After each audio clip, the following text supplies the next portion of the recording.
It is New 52 month here at Comics Pals HQ, and we are continuing today our deep dive into the New 52. This is part 3 of our New 52 deep dive.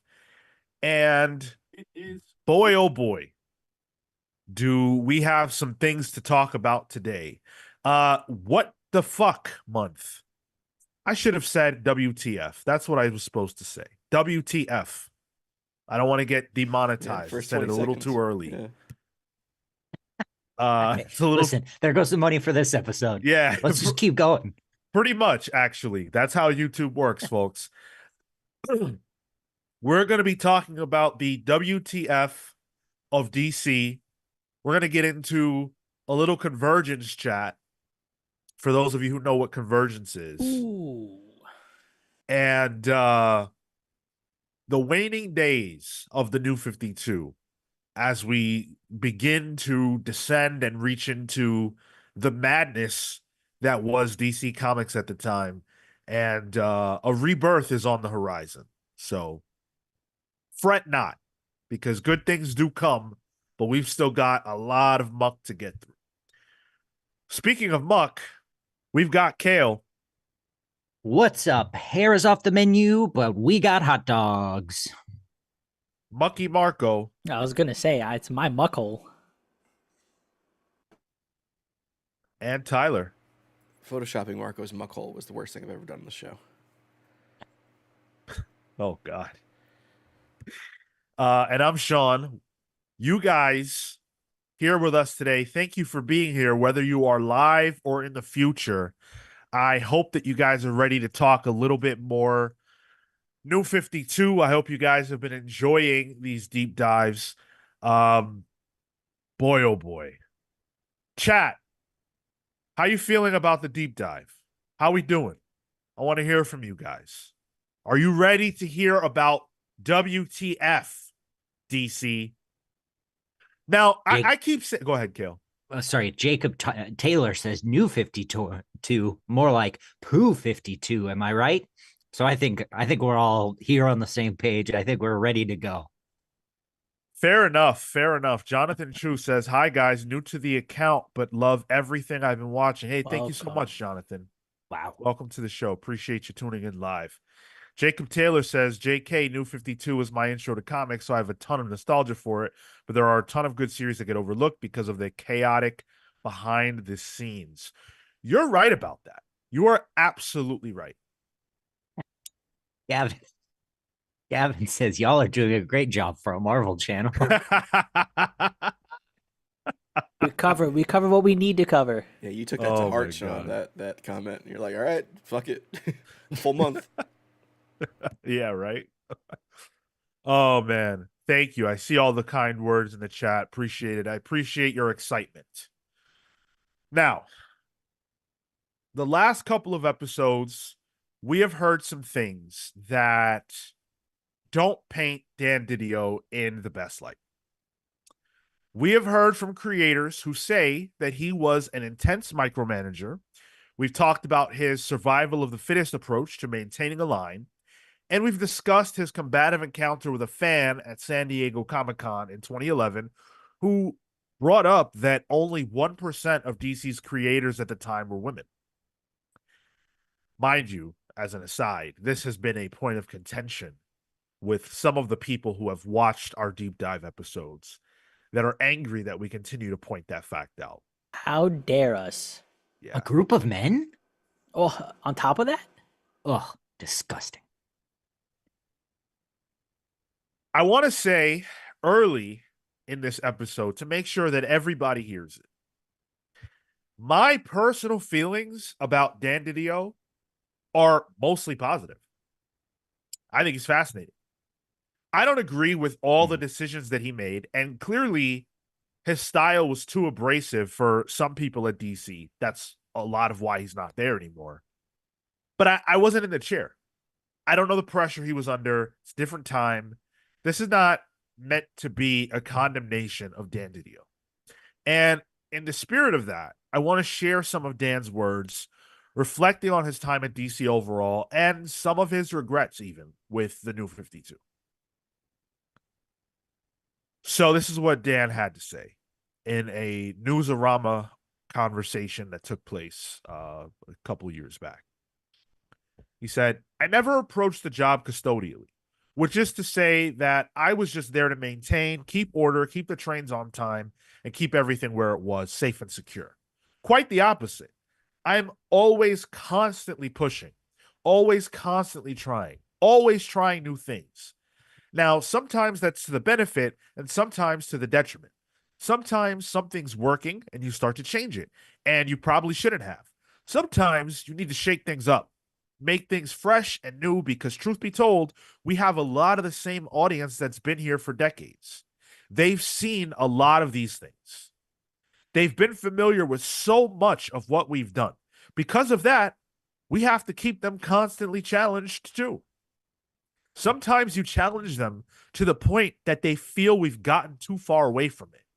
That's when you have to go backwards a little bit. For the most part, you've constantly got to refresh because ultimately you've got to keep people interested in what you're doing. We used to talk about the illusion of change. That's what everybody wants, the illusion of change. Ultimately, that's why I think things like Elseworlds and all these alternate takes, all these alternate reality stories really took hold, because they were able to take risks without impacting the line. Everybody felt safe on the main line because nothing happened, and everybody is taking risk on the edges. Problem there is that the alternative stuff, your Elseworlds, your Dark Knight Returns, Red Sun stuff, winds up being more interesting than the main line.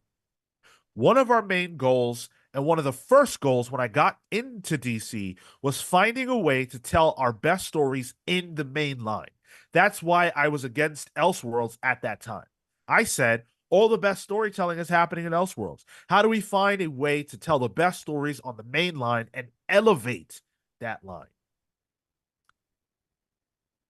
Do you guys think that the New 52 elevated the line from where it was prior to the relaunch? You mean when characters like Kongorilla were part of the Justice League? Right.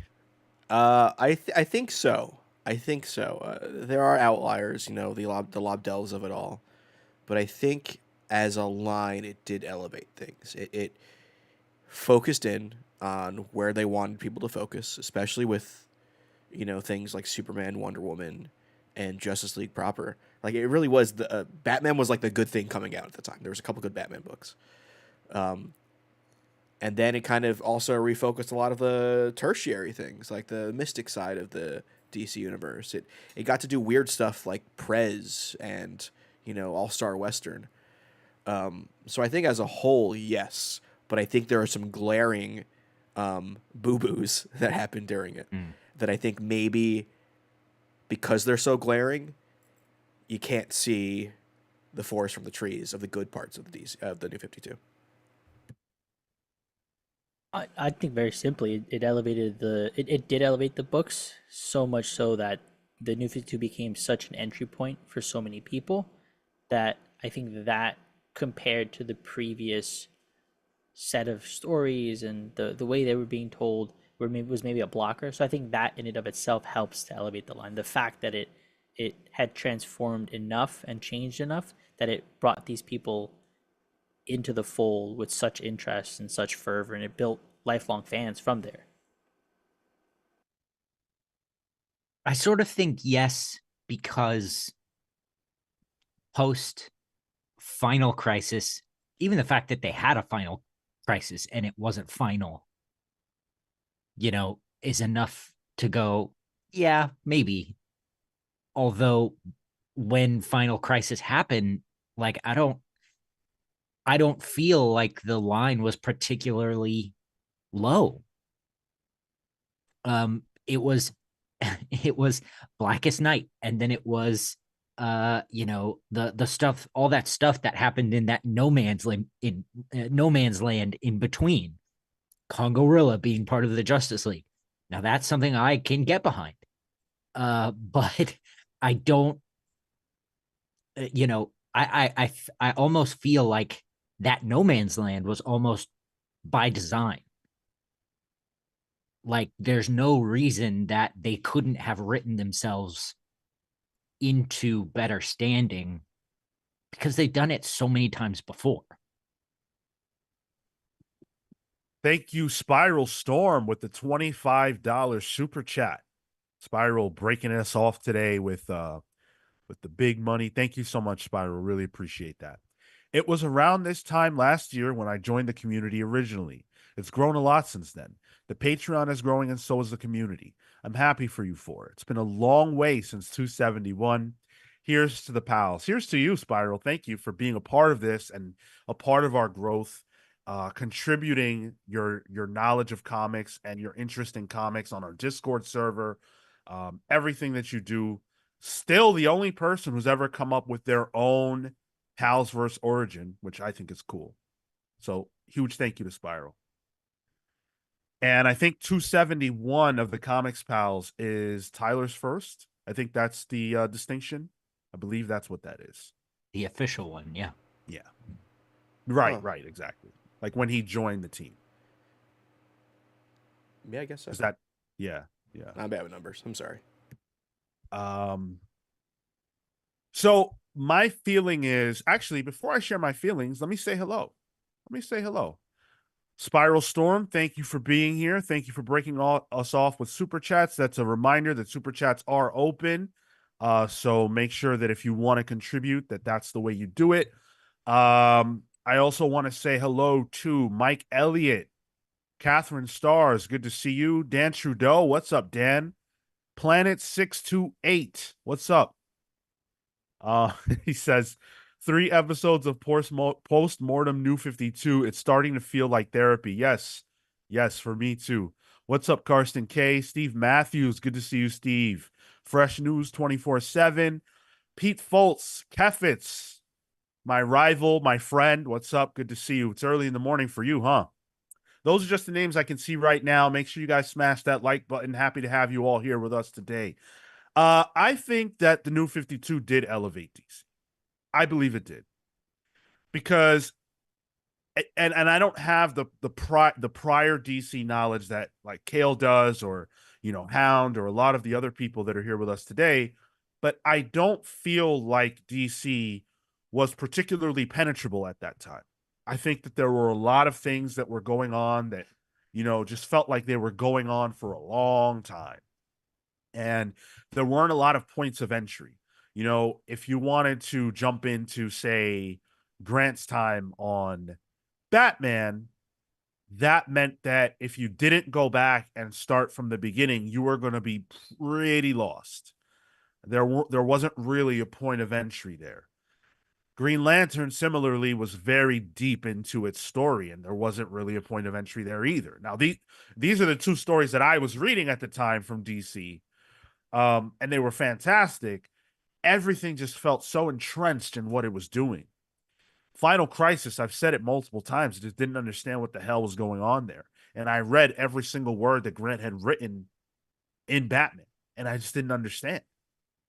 So I think the New 52 provided a point of entry for people who wanted to try DC, and we know that they did. We went over the sales figures from last week, and they were positive for quite some time. Bottom tier books, characters who couldn't sell a damn copy before the New 52 were competing at least within the top 20 to 30 in sales. And I think that's a positive upgrade. Did things stay that way? Well, I think we know the answer to that. The answer is a definitive no. MP with another super chat, a $10 spot. Thank you, MP. Really appreciate you. Says, a big reason why non-canon stories are able to be more cutting edge is because they end. Stories naturally demand an end. Big 2 comics trying to keep the same stories going in perpetuity is not normal. What do you guys think about that? For the sake of storytelling, actually no. Let me take a step back from that. Even you can tell a story however you need to tell a story, and I think the thing about comics is that they're beholden to a holding pattern. That being, this character needs to reset to some baseline in order to drive interest from the population that wants to read it. I think there are endings that can be had for arcs. There are endings that can be had for moments in a character's life within the framework of comics. But I don't think that uh, I don't think necessarily that the story has to end, and I think that's something that I've come to realize with comics, and with sequential storytelling, is that they can end in certain parts, but that doesn't mean the narrative ends. And the other issue too with Big Two comics is that they're characters first, really. Um, they will always be around because the companies need them to be around. Batman will never end. Will it be Bruce Wayne in the cowl all the time? No, no. But Batman will never end. Because they're characters and they're IP first, which sucks because that takes away from the creative side of things. Where like, yeah, you don't get to really tell that Batman story unless it's a black label book that they can market for 6 issues as the end of Batman, and then do another one 2 years later. But that's just the nature of things. I don't think it makes it lesser or greater than. I just think that's just the game you play when you read Big Two comics. I think it's so interesting that you say their character and IP first, because I think they're IP first. Because I think for the character and to have the natural character arc in the story, there should be an ending. And the character is just a facet for the IP. And I say that without commentary on whether that's good or bad, but I think that these stories are based, sort of in the model of like adventure serials. They're not supposed to have an end. They're just supposed to be sort of continuing adventures that really, I don't know that everyone is supposed to pick up every single thing. And I think that's where some of the complaints come from, is like, it's not a romance novel, right? It's not going to have a beginning and an end, and it's not going to be one story. It's a bunch of stories. And I think that's where my philosophy of you've got to make a life for this character yourself.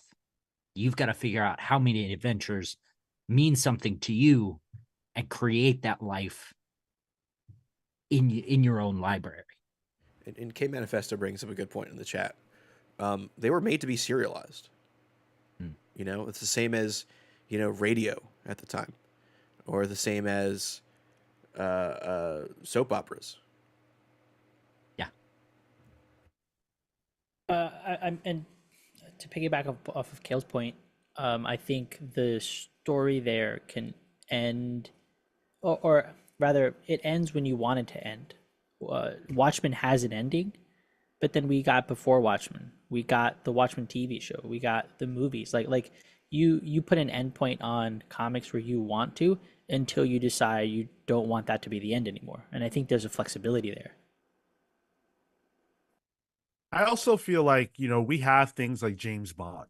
There are lots of things that exist in popular media that don't have a definitive ending. Nobody who saw the original James Bond movie when it came out in theaters will see the last one. They will not be alive to see that. And I don't think that's a bad thing. You saw the ones that you saw during your lifetime, and that's great. And when you die, for you, James Bond ends. And the last one you saw is the last one you'll see, and that'll be his closeout. And that's it. Or you could say, hey, James Bond ended for me when Pierce Brosnan stopped being James Bond. You could say that if you want to. Or when Daniel Craig stopped being James Bond. That could be the end for you. Whatever. You know what I'm saying? And that's all valid and cool. I don't feel like there is a limitation on comics, and I don't think that the serialized nature of comics is bad, but I do agree with whoever it was that said that might not be for everyone. Because not everything is for everyone. I think that's cool. Thank you, Catherine Stars, with the $20 super chat. It feels good to be back in the Palsverse. This is the best community I've ever been a part of by far. You all, pals and audience, are some of the most amazing people. It feels so good to get so much love this morning. Thank you, guys. Really appreciate it. You guys are fantastic. We're talking about the new 52, and we're kind of like going through all the muck of it and the bad of it, but it doesn't feel bad. It doesn't feel like we're here having a downer of a conversation. I appreciate you guys lifting us up this Saturday morning. Thank you all. Go ahead, Tyler. Oh, okay. Looked like you were about to. No, I was half yawn. I promised that today we would hear from the other side because we've heard a lot from creators. But I thought that we should hear what editors have to say too, because they are a part of a creative team, especially in comics. I think it's important before we hear from our first one to kind of establish the way that editing works in comics, and very specifically Big Two comics. Last week, I said that editors are sort of like project managers, and that is true. But it's important to know that there are tiers of editors as well. You have group editors who both Big Two companies still have this distinction, where a group editor is someone who handles essentially a specific carved out line.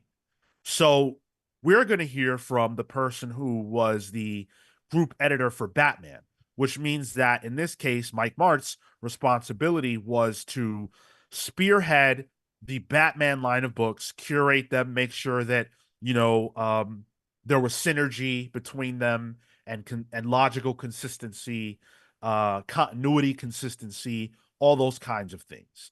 And he reports up to the publisher and the editor-in-chief, who at this time, the co-publisher was Dan DiDio, and the editor-in-chief was Bob Harris.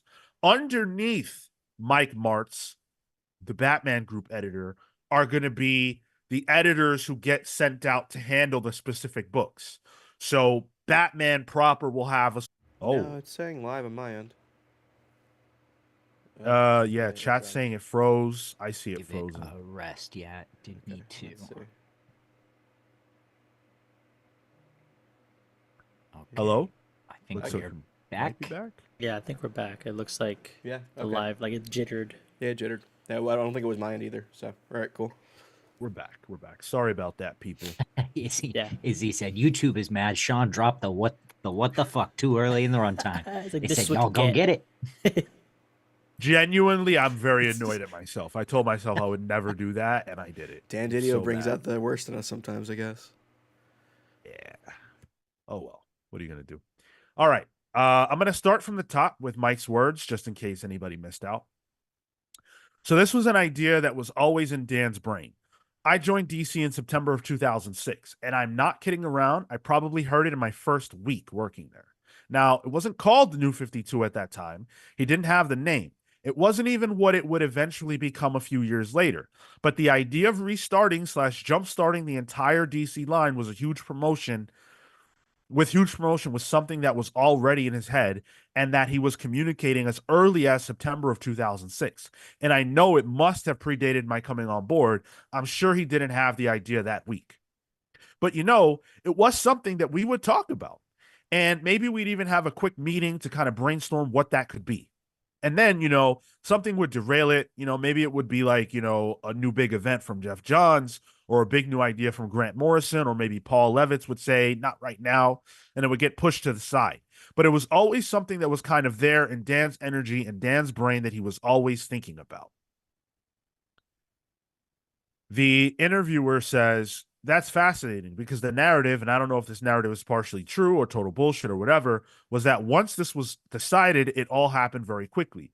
So it's interesting to hear that this was something that was percolating for so long, because some of the creators I've spoken to have said, I got a phone call on a Friday and needed to have a pitch by Monday because the announcement was happening on Wednesday. Mike, yeah, go ahead. On.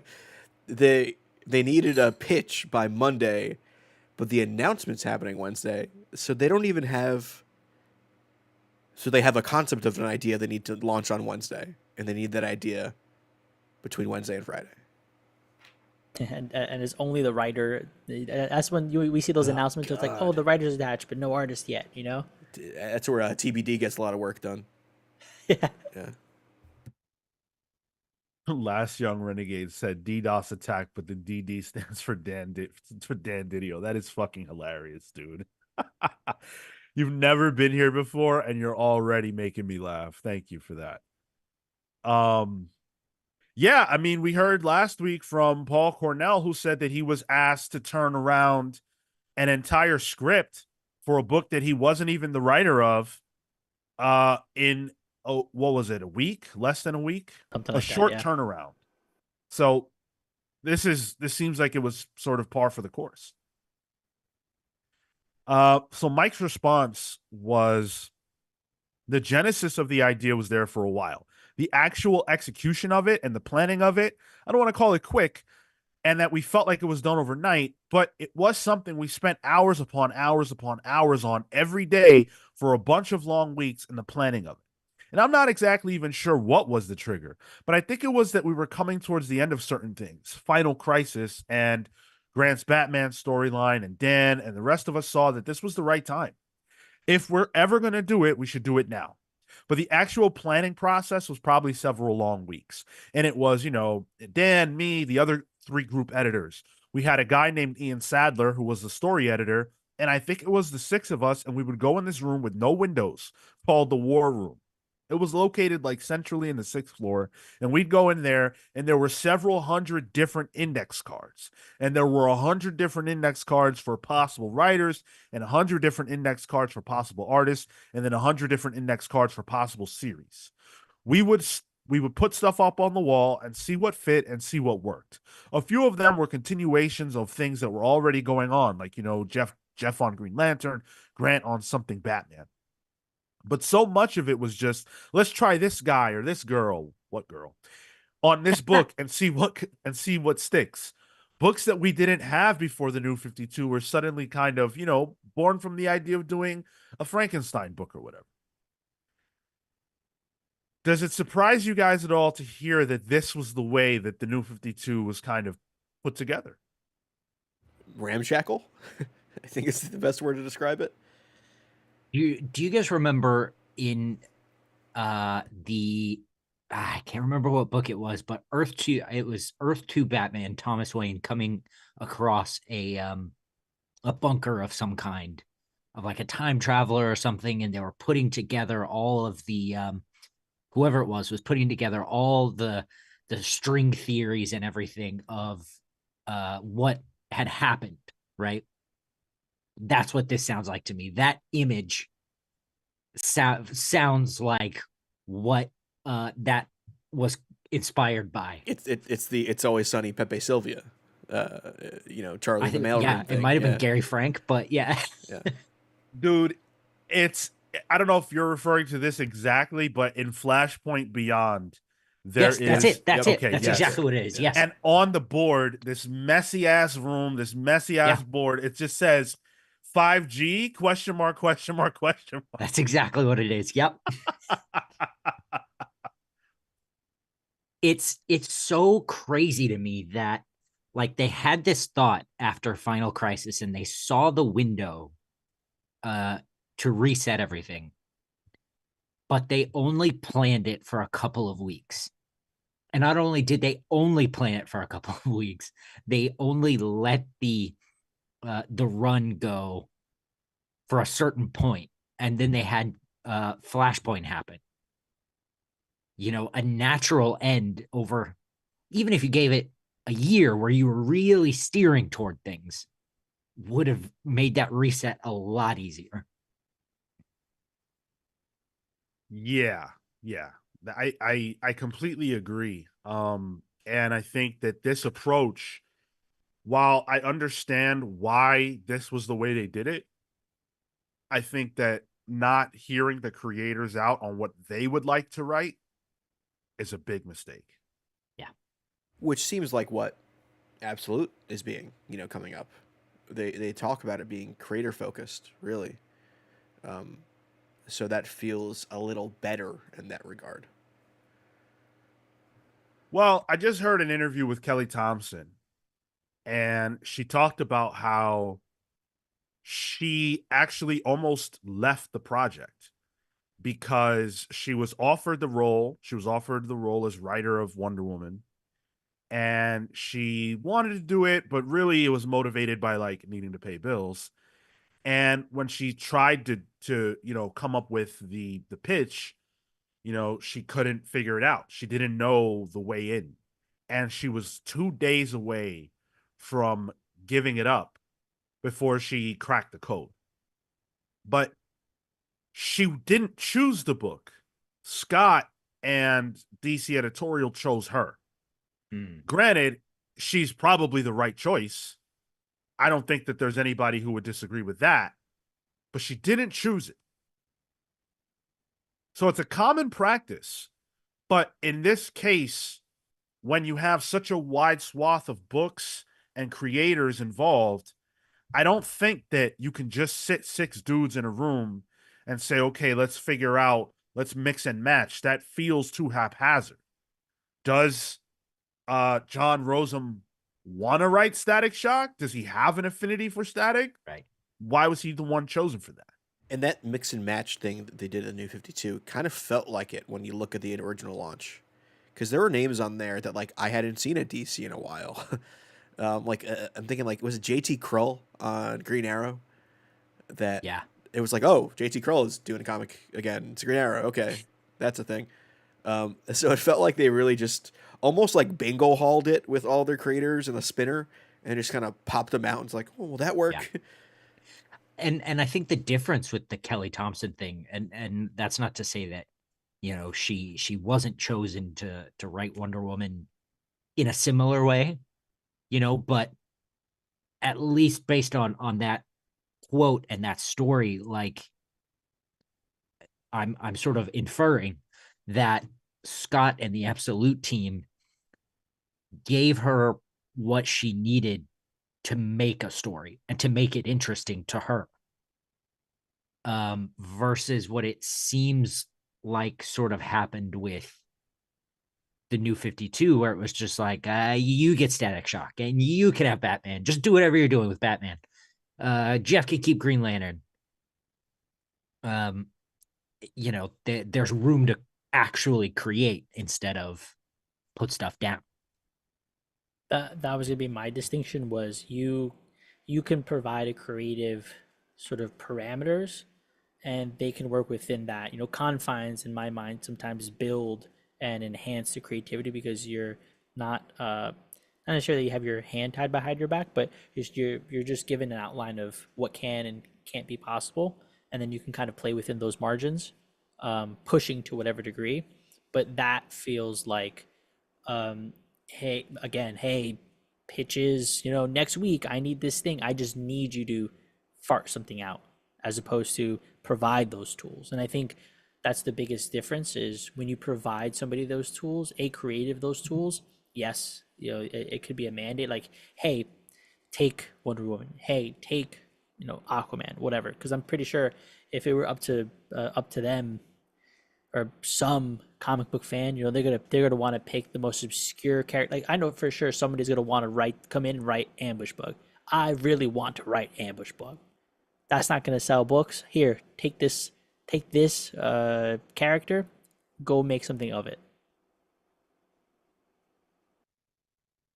Yeah, it's tough. It's tough. I mean, I think that at its best, you're able to be the editor who says, okay, I know what type of writer Marco is. I know the characters that Marco likes. I've seen what kind of work he does. So it makes sense to approach him with Swamp Thing, or to ask him, what 3 characters would you most like to write for?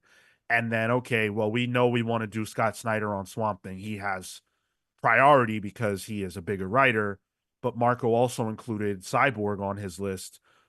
Let's have him pitch for Cyborg.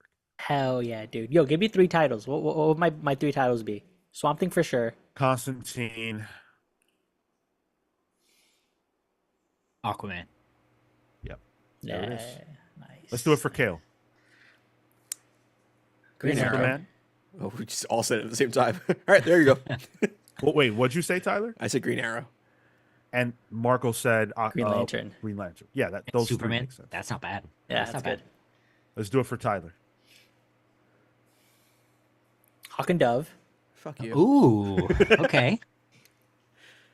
Static Shock. Oh, That's a joke. yeah. Part of the Milestone Initiative. I would say Animal Man. yes. Hell yeah. Yep. Hell Yeah. Detective Chimp. Yeah. Coming into Wonder Woman coming up. Tom King writing Detective Chimp one shot. See that. Okay, Sean. Static for sure. Wow. Marco. Giving the one black guy on the show the The electric power first, character. the first Come one on. too. Come on, Marco. Come on. See what I have to deal with? See the Damn. race issues here on the show? Whoa, what are you talking about? Mr. Miracle. I almost said Kale, you too, but I always get Mr. Terrific and Mr. The Miracle black stuck in my one? head. Because there is a black Mr. There Miracle. is a black Mr. Hey, Miracle. that's not what I said. And then President Superman. Wow. These are my friends, by the way. Mine was legitimate. Batman for sure. I was gonna say Batman, Wonder Woman. Yes, thank you. Those are Yeah, reasonable. I was gonna say Justice League Thank you. Oh yeah. team book. I like that. Look at the chat. Look at these fuckers. Shade, Look at this. Icon hardware. Black Lightning, Lightning. Icon, Hardware, Steel. What is happening here? Why's he got to be Black Lightning, huh? You guys want me to write the Jace Fox Batman too, right? Yeah, Batman with the that's Tims on. Yeah. Big Stepper Batman. His mom got gunned down and her chain broken on Dykeman. That's crazy. Yeah. In Harlem. Yeah. That's insane. The Batman of Harlem. Yo, All right. on Dykeman, bro, I'm fucking weak. All right. I see.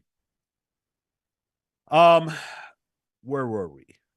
Okay, so we heard, so Mike was then asked if he thought that the New 52 was a good idea and if it was a good move for comics, ultimately. This is in retrospect. So he said, I certainly think it... Sorry, Go ahead. quickly. It's in retrospect. What year was this published? Do you know? This interview? I'm pretty sure it was 2017. Okay. Yeah, I believe it was 2017. That could be wrong. I'll give you a definitive answer in a moment. I'll look it up. He said, I certainly think it was a good move for comics. I mean, going back to some of the things I said earlier, like where we would get letters from people saying, I haven't been in a comic store in 20 years and I'm going back now. Or people saying, I'm picking up every single title that you publish. Or people saying, I never knew what comics was. And then I heard about the New 52 and I thought it was a great chance to dive in. It created new fans. And, for that reason alone, it was a good move. Do you guys agree with that?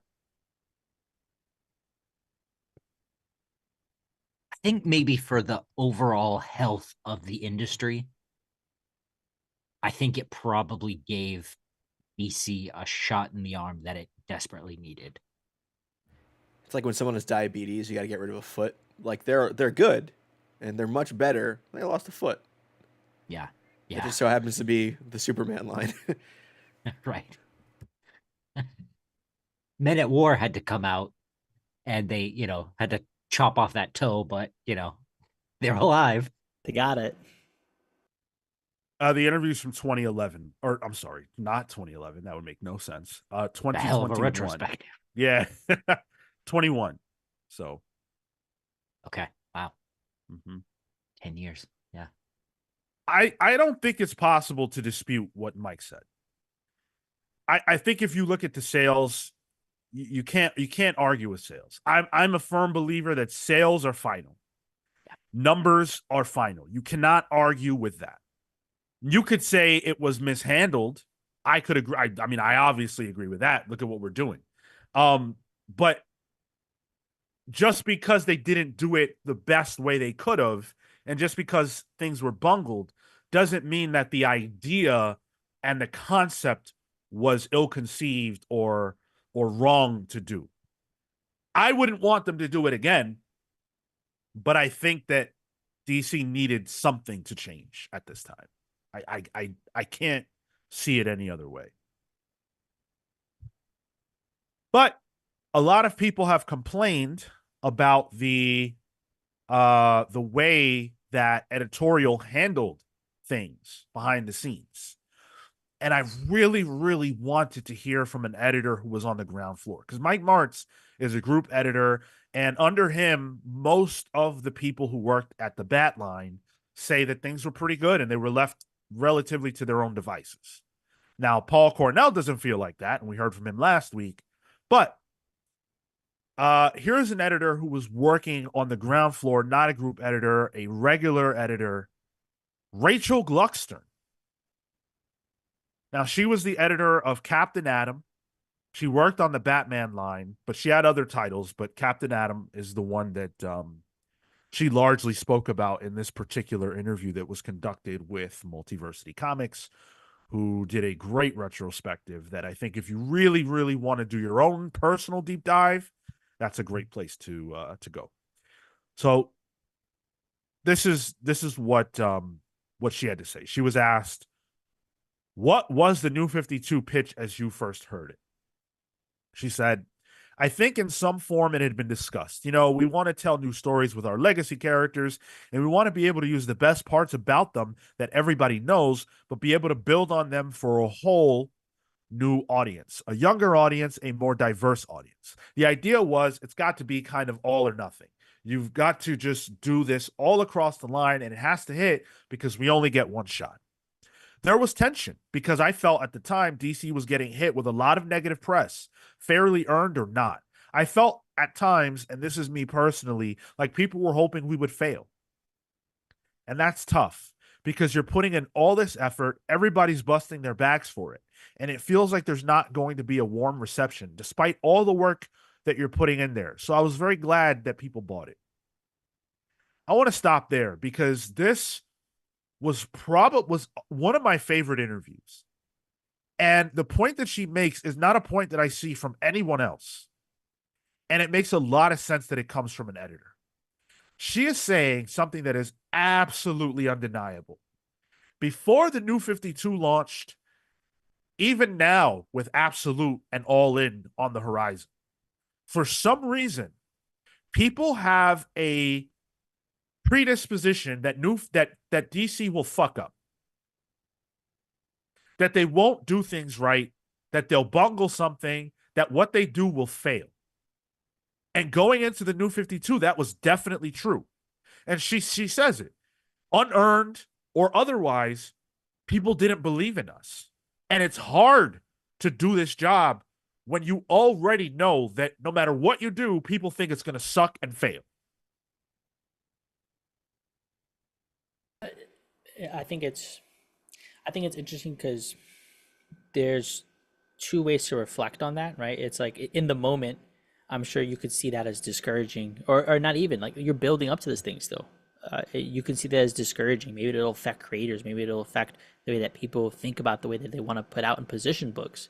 So you have to kind of, I would imagine that as the editor, you have to kind of steel yourself to, we're going to push through. The idea is good, regardless of what people are saying. Wait for the sales, see whether or not that it comes to fruition, and then not even wait for the immediacy of the response. You have to wait 3 years, 5 years to be able to say, oh, actually, the story pans out, the work pans out, because I feel like other time frames are too short, too reactionary. People are still in there, maybe in the moment of, I don't want to like this, versus giving it a chance to see how things play out. One of the things I think about a lot is when Hale mentions Superior Spider-Man, in the moment, can't do it, I don't understand, and it all wraps at the end. You have to give it the time to be able to accurately reflect on those things.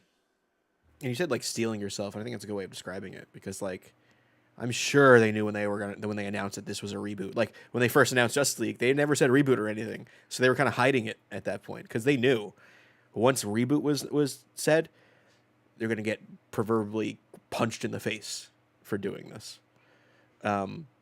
but I think they just needed to push through it, and I think as a whole, it worked out. But they took some licks in there, and some deservedly so. I also think I wonder if there's um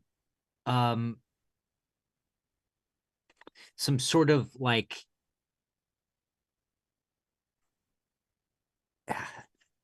hating the longevity of characters in DC. You know, Superman and Batman, you know, are two of the longest living comic book characters in existence. You know, they're up there with Mickey Mouse, right? And people love to hate Mickey Mouse. I think it's just I wonder if there's just something that's like I want to see that fall. It's interesting because Marvel doesn't get this. Marvel generally gets the benefit of the doubt. Marvel generally gets fervor and excitement. Except I for don't. Spider-Man. Yeah, yeah. But I would even argue. I mean, I guess I can't really say this with definitive knowledge, but um, to me, that seems like a more recent thing over the last, since One More Day. Sure. Well, I mean, Clone Wars was like that. I'm talking about. I'm not like Clone Saga was bad, right? Yeah. But I'm talking about like before something even happens, people think it's going to be bad. Yeah. Marvel doesn't get that reaction. DC definitely does. Yeah. Even with Absolute, so much of the conversation around Absolute is negative. Like I look at other channels and I'm like, damn, you guys haven't even read the books. How do you know it's going to be shit? And it's on Twitter, it's everywhere. Is it because DC fans have more of a like, oh, here we go again sort of situation with it because they've done reboots plenty of times and it's been a mixed bag sometimes. It could be that. Marvel's never done it. The closest I think that Marvel's done to like this New 52 style thing, I think it was like the Battle World books where everything got canceled and they were like, hey, here's miniseries for like 3 months. And then we're going to reboot. Not reboot, we're going to relaunch titles afterwards. They never said reboot on purpose. And I'm trying to think of what the temperature was for Marvel at the time, but I don't think it was New 52 levels. When was all new, all different? Because I feel like when I came in on the 52 train, I'm like, hey, let me start to try to expand my horizons into Marvel. That's where around the time frame that I started to poke into that universe a bit more. But I remember the narrative around that being, play on words for all new, all different, right? All bad, all same, all this, all that, right? Like, so for me, that was the negative aspect that I felt as people were announcing that initiative that dissuaded me from entering comics. So I think, I think they get the flack, but I don't think they do initiatives in the same way. If there's opportunity for marketing, there's opportunity for someone to say shit. That was 2015, Marco. Okay, so yeah, at the end of where I was integrated with New 52 then. Yeah. Atomic Hound with the 20 spot. Thank you so much, Hound. Hound says, what we fans miss is the creative grind of comics. They're hard to do, and deadlines are tight and real if you want to get paid. Most successful lines are organic with central vision. The grind overcame the vision in New 52. That's an interesting way to put that. There I was, think, yeah. Oh, sorry. Go ahead. I was gonna chase another comment, but please. I agree. I agree that DC didn't give their creators enough time to create.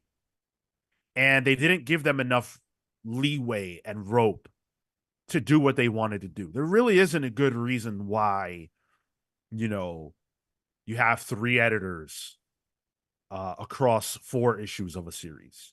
That's insane. I mean, we've got Gavin's here with us. He's the only one who's a creator in the trenches. And I'm sure, Gavin could speak to the fact that if that were the case, if that were the working conditions, that would be difficult to deal with. That's nuts, because every editor has a different idea of what they want and what the goals are now. Mike Marts is not micromanaging every series, but whoever the editor is for, Captain Atom, since that's the book that, we're sort of on right now, that individual editor is going to say, hey, Marco, these are the things that I need. But then if that editor is replaced with someone else, that someone else is going to come in with their own agenda. Now Marco has to deal with that. It's hard to do your best work under those conditions. But let's return back to what Rachel is saying. So she's asked, would you say that the feeling of people hoping that you are going to fail came from people within the industry or from fans, retailers, folks on the comics internet? She said, definitely the internet. The problem is the internet is made up of both fans and pros and can't always tease out who is who. I don't think the pros actively root for us to fail, though, because they would like to work at some point in the future. But there were many who had a bad experience, and I don't want to invalidate that at all. Then she was asked, did you feel from the editorial department that there were more editorial fingerprints all over the books and there were for previous lines? She said, again, it's hard for me to comment on that fully because I was in the Batman group and the Batman books were largely left to their own devices outside of making some adjustments. So again, I'm not trying to downplay anybody else's struggles. There were not a lot of extra hands on my books, and I don't know why. I was happy to run with that. It's a weird question for me, though, because I always wonder what people mean by editorial oversight. Does that mean we were being more clear about the parameters of a story? And again, I'm not here to contradict or invalidate a lot of things for people being cut out of conversations or whatever. And I will not argue that I felt in a weird bubble and that I did not have a lot of that. So, we tried. I honestly think the online influence is not something that gets factored into these conversations. And I think it made some creative talent just very paranoid of receiving flack from the online people to the point that they didn't always feel comfortable making big dramatic changes. Yeah. Because you're in that moment, you're there, you're going through it, and so some of that noise is going to affect people. I like the what she said there about if I'm doing a good job as an editor, I'm just placing more clear parameters. I'm placing a more clear not boundary, but I'm placing a clear of like where you can go as a creative, because your job as said creative is to find ways to supersede that or find ways to just do different work within that framework, that boundary. Yeah, it's interesting because she's saying that creators feel that the internet flack is something that they need to be worried about enough that they don't want to take big swings. And that's something that we see people say more now. Typically, though, it's tethered to PC culture or whatever, and the idea that if you do something against the grain, people will come down on you in that regard. And I think it's probably just harder now than ever to be a creative person, in the sense that you're always going to get shit. Look at Tom Taylor, for example. Tom Taylor will get death threats for making John and his boyfriend Jay kiss in the Adventures of John Kent book, but then he'll also get death threats for having Barbara Gordon be Oracle and not Batgirl, or Batgirl and not Oracle. One of those things, to me personally, neither of those things are wrong. They're both fine. They're both fine creative choices to make. But there's a camp that thinks that being gay or having a gay relationship is bad, and there's a camp that thinks that removing Barbara's physical disability is bad. What can you do? And just you wait until Tom Taylor writes him cheating on Jay with Dreamer. Whole hubbubaloo. And the trickier part now too is that you kind of need to be on social media as a creator. It's just like damned if you do, damned if you don't thing, because the books aren't going to market themselves. You have to be your own marketer for most of these comics now. So you have to be the ones putting stuff out there. So there's there's your username. And the worst is like when I see people like bashing a book and they're tagging the creators and stuff. Like you can't really, like back when I did written reviews, I would never do that, even if it was a good review. It's just not what I'm about. If the creator wants to vanity search themselves, that's up to them. But that access, it is perceived as a two-way street from a lot of people that I don't think it really should be. I also think this was like early mass social media, right? Like, Yeah. Early Twitter, Facebook it'd been around a couple of years at this point, and the zeitgeist was slowly migrating. And people were talking. And so, to have creators also on that platform where fans are actively talking to them, I can definitely see this sort of loop of this constant fear of like, well, people are telling me what's wrong. How can I fix this right now so that going forward it's not wrong anymore? Wrong. Right. In previous to this, sure, that discussion would happen, but it would happen on like forums. You'd have to kind of seek it out, This is on a platform you needed to be on as a creator. So the accessibility was there. And even before that, someone would come up to you to like, Sure, yeah. this issue of whatever, trash. Can you sign this? Specifically right here with this color marker. Yeah. Hey, we've got over 100 of you hanging out with us live. That is fantastic. Thank you so much. It's becoming more of a regular occurrence now, which I'm really proud of, and I think we're all happy about. Make sure you guys smash the like button. If you are not subscribed to the channel, please do. We are on the road to 4,000 subscribers, and it is very, very, very close to being a reality for us. So help us get there by making sure you are subscribed. Mike's Total Dragon channel, which is quickly becoming one of my favorite names, says fans have always been crazy though. Ron Mars got threats for making Hal Jordan go crazy. You're totally right. And I think that is the other side that has to be acknowledged. This is not a new thing.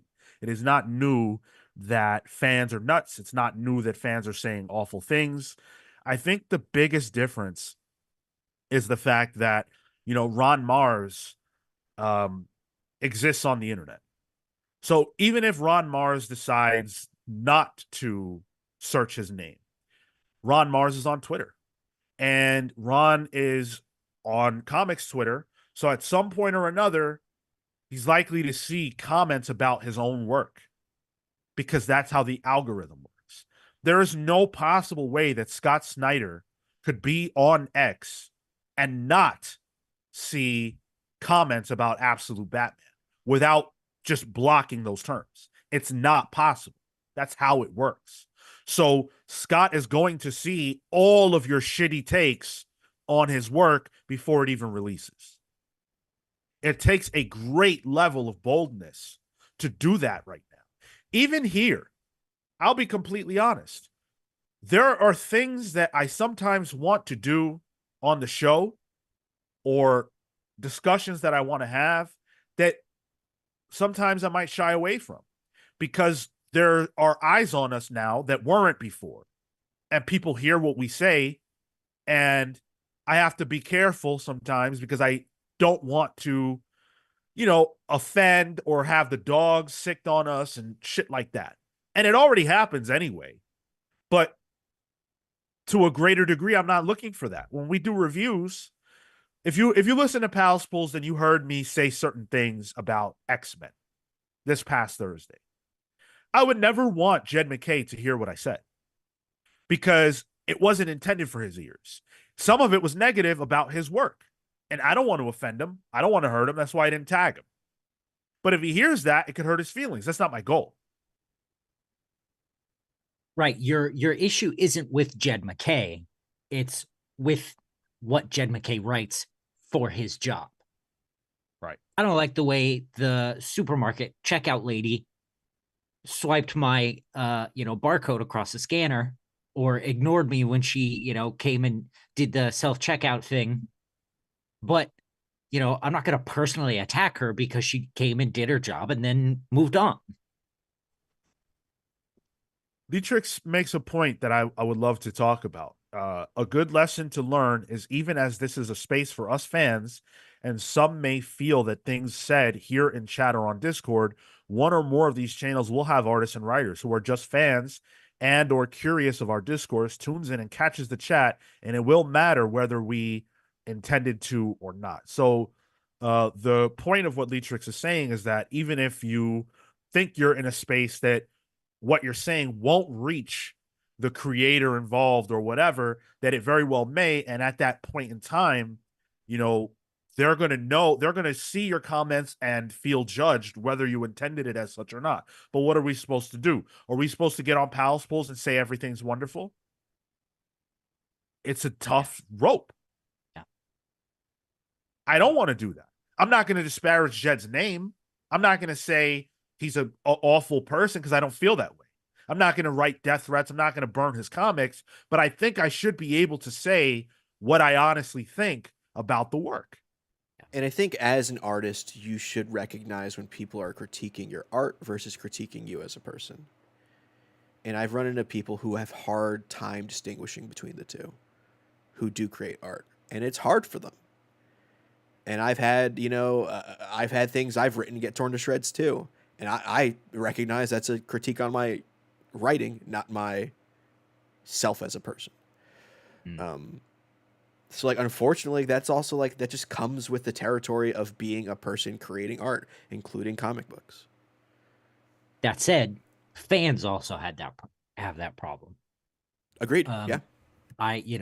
This is a long since example, but when we used to do in the early days of Adam Strange and Mr. Miracle and Sheriff of Babylon, when we reviewed those, Phil would almost always say, "Is Tom King okay? What's Tom King going through as he's writing this stuff?" And it's like, he's writing, like, there are personal things he's writing here, but he's still doing it as a job. It's still art. It's still work, right? Like, whatever Tom King is personally going through, you can't connect it to the work as a fan. Right. Or at least you can't connect it. Tom King can make the distinction if he wants. Absolutely. Yeah. Absolutely. That's what a letters page is for, or backup. Yeah. Gavin says, I quote, "I wish this were better. I wish I liked this," versus, "You don't deserve this job. You aren't good enough." And I think that's a great distinction. But I also think, absolutely, when you talk about like the lines of communication going both ways, the only way in which I think that's true is that both sides, the fan and the creator end, have to respect each other's space. Like, Gavin is here with us right now, and that's fantastic, and I'm very happy to have him. And I would be grateful for any comics creator to be a part of our community. But there has to be a way for us to discuss the work and be critical of it at times without that causing offense. Because that's not our goal, and we're not rude and we're not disrespectful. So if we're able to do that, then we have to be able to discuss and comment on the work without fear of reprisal from the creators. And that is a very real thing that happens. It's happened to us. Yeah. Not going to say who, but there it did happen where there was a creator who really loved us and was buddy every time we saw him. And then when we commented on his book and we didn't love it, and it wasn't even all of us that didn't love it, all of a sudden it was ice cold when we saw this person next. And you guys know us. You know how we are. Marco, you still got that commission? I still I have that, and I picked up one of their books at SPX last year. I still follow them. They're good work, but I have now been barred. Man. You got blacklisted like Elaine with the Chinese food shop. You Yeah. have to get other people Oh, to pick yeah, up yeah. your copies. And it sucks because it's criticism, but it gets taken personally. Right. Yeah. Okay. We've got more New 52 stuff to dive into. I really, really wanted to hear from Rachel though. And she left this interviewer another message because the person said that this was a much longer interview that was about looking in retrospect and the way that things were received at the time versus how they are received in the aftermath. And I really loved all that, but you got to read that for yourself. The interviewer talks about how he went back and read Captain Atom and says, for what it's worth, I actually think it's a lot better than what I thought when I read it first. And she sent him a postscript that said, you mentioned that you went back and read Captain Atom again, and you had a different experience than you did at the time of its release. I totally encourage readers to go back to some series and give them another read and see how they experience them without the whole urgency and context of what was happening right then. They might have a new appreciation or not, but I know the conversation can impact enjoyment, so it seems worth trying. I think that's super valid. It goes back to what Marco said earlier about, you need things need time to settle in before you can really judge them. And for what it's worth, I actually did go back and read Captain Atom, a book that I didn't read at the time, wouldn't have read at the time, and probably never would have read if it wasn't for this. And you know what? It's fucking crazy good. It's really, really good. It's written by J.T. Kroll. And I don't know anything about JT. So I had no expectations going into it. And I was very pleasantly surprised. I only got through a couple of issues because time is a thing, but it's very, very good. And I think that there probably are hidden gems within the New 52 that people ignored because of the conversations at the time. Yeah, I remember. I don't know who it was at the time, but I remember Captain Atom getting praise from certain corners of the internet at the time too. But I never read it because I didn't really care about the character. So, interesting Yeah, example. my thing. Yeah. Samuel Summers says, good morning. I hate that I'm late. You are right on time, man. You are right Hey, on you're time. here. We can get started. What's up, hot dog? Yeah. Let's hit some comments if we can before we get into the what the fuck of it all. Yeah. Hound said, remember, people always do what makes sense to them at the time. If it didn't make sense, they would do something different. And I bet that was in reference to something, but I just like that little pearl of wisdom. Well, I think you can apply it to the context of this whole thing. Yeah. Nobody involved in the New 52, in my opinion, set out to do anything bad. Not Dan DiDio, not Mike Marts, not Rachel Gluckstern, not anybody. No creators, no editors. They just wanted to make comics and make good comics. Exactly. But the realities of doing that under the constraints of business cause problems. If I'm sure that Dan DiDio wishes, in retrospect, he could have applied 2 years to the production and the ideation of the New 52. Of course. As opposed to a few weeks. Of course. But that's not always how it works.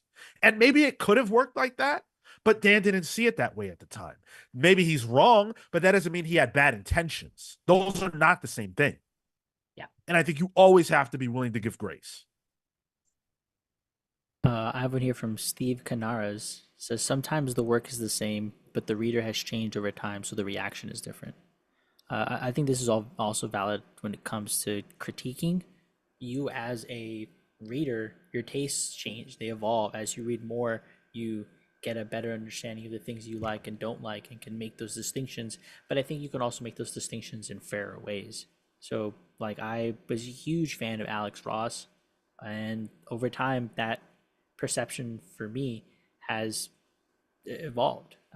I see it now, and I'm not as impressed as I was because I've seen other work that does things that, in my mind, work better for the medium, that work better from an art perspective.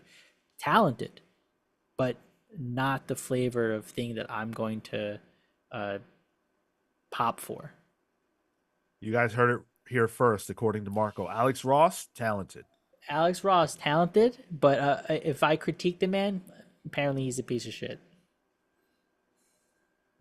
What? Let me see you do Ye- better, Marco. I've gotten flack for that in the past. You deserve that. Yes, you deserve it. I've gotten flack for being like Alex Ross is a hero to all of comics. I'm like, yeah, his stuff's Oh. all right. Yeah. You're the problem with you is that you see Alex Ross, arguably top 5 greatest artists of all time, and you go, solid. Yeah, he's good work. He can do art. He can draw. You want to know what that is to me, Marco? You don't want to know what it is to me when somebody doesn't see the kind of talent that Alex Ross has and the greatness that he is. You want to know? That to me is a red flag. I am waving my red flag for you. That is a huge red flag. What the fuck was that? Sean, you can't be Red doing flag. prop work now. Come on. Oh, You got a whole what carrot head prop Gallagher, box Gallagher. Gallagher. Okay, well, No, I'm not. I am not Gallagher. Thank you very much. Nor am I Carrot Top. But, it's I can't abide that. I just can't. All right. I promised we would talk about the WTF of DC. And a lot of you probably think that what I mean by that is like the ridiculousness of the time. What you can only know if you were there or if you have done your research is that I am not joking. That's not a joke. There really was a DC initiative called Yeah. WTF Month. yeah. I am not joking. DC might have been joking. I hope they were joking, but this was a completely serious thing that DC really did do that was an absolute disaster.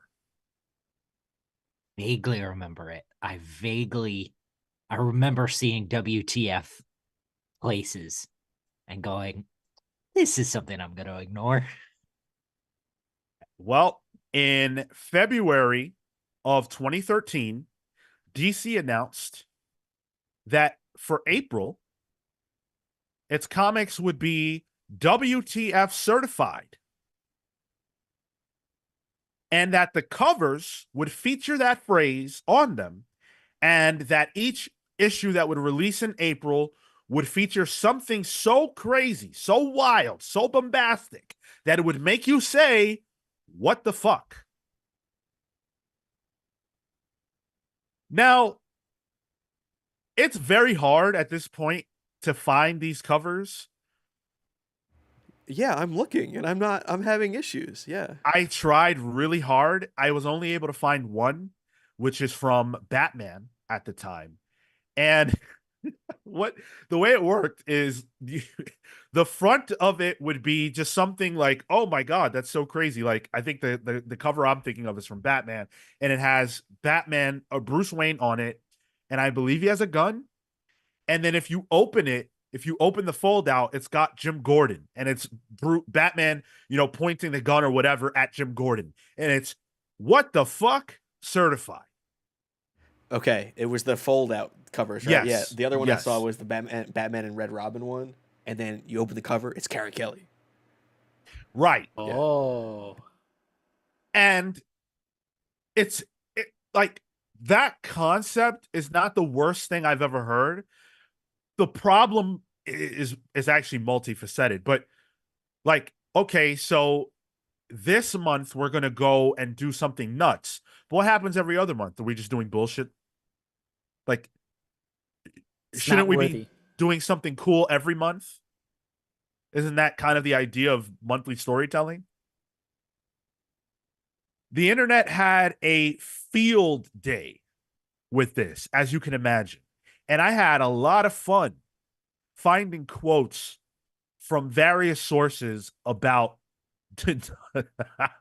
about WTF month. IGN compiled a few of the examples of what the WTF books would entail. And BuzzFeed, when was the last time you heard about BuzzFeed breaking anything? Yeah. DC gave them some of the examples of what you could expect to see. One was Booster Gold reappears while an entire team disappears.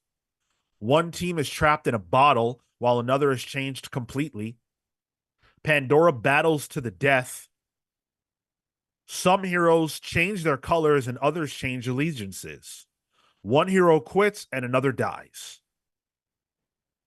I mean, which of those couldn't happen in any given week of comics? Right. The one that I like is the Suicide Squad one, which says Suicide Squad defeated. And you know what the fuck is? It's by their new leader, the Unknown Soldier.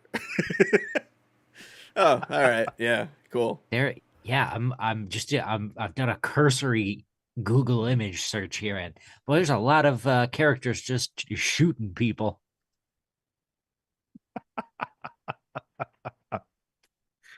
These are some of the responses from all over the internet.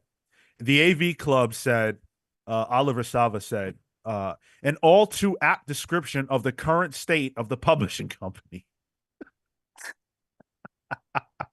Mike Sterling said, I am looking forward to MILF's March, featuring all the superheroes' mothers. Yes, Well, because Martha Wayne was known for carrying the wagon behind her. she was killed by that baddie. Kevin Church said DC has the ability to sell comics to literally anyone with an internet connection now. It'd be nice if their tenor reflected that. Outhousers, they killed me. The company announced that all 52 of its mainstream titles would have a WTF certified stamp on it, presumably as a wink to fans who have been wondering what the fuck has been going on at DC. Outhousers used to be great. Yeah. I love that. Oh my God. Heidi McDonald said, this is not a hoax, not an imaginary story, but a certified edgy promotion. The covers are gatefolds with the what the part on the front and the fuck part on the inside. Understand that DC publishes comic books that are rated at most T for teen. So on the covers of their comic books, their writers can't even use the word fuck in the books. It gets, obscured. Yep. So DC was planning to put that on the covers of their books. Cool. It's worth noting that DC saw all of this and they did not move forward with putting the WTF or WTF certified on the covers. That did not end up happening. Thankfully, because that was insane. But there was some kind of a retailer summit.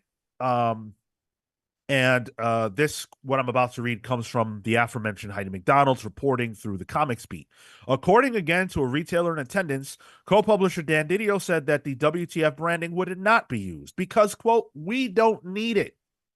The retailer tells Newsarama that DiDio went on to say that the books have attracted attention from the marketplace already, and that retailers and readers are now aware of the significance of the gatefold covers.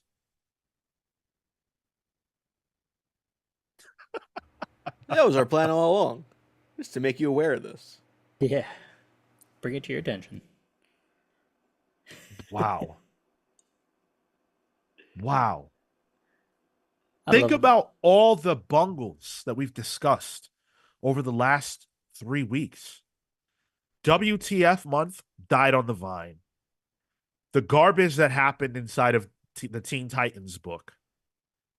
Dan Didio's crazy reaction to a fan asking where the women at. It's just like mess up after mess up after mess up. And DC wonders why they have a bad reputation, why people didn't believe that they could knock it out of the park.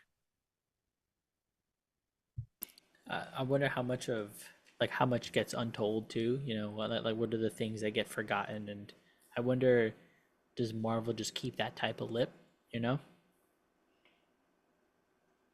What? What do you mean? Like to have stuff that they bungle as well, not come out in to daylight. Oh, I see. Well, somebody said it earlier. And it may have been Mike's Hard Dragon channel or whatever. Um, they said DC does a lot of chasing headlines, Yeah. and that's kind of something you can feel. Well, that's definitely something you can feel here. But I also seem to recall this era being very um, comics headline focused. DiDio loved a gimmick, and he loved a USA Today article. Yeah. I think about every September in the New 52, there'd be a new gimmick. Villains Month, lenticular covers, Futures End, Zero Year. It was a way to pop ratings in a way. Damn, but those are like reflecting on those were fun as a new reader. Like as somebody new to the fold, uh, I well, we'll get to the best stories, but like you know, there's definitely some of those initiatives that exist as my favorite stories. We have found the one fan Yo, just of you wait, dude.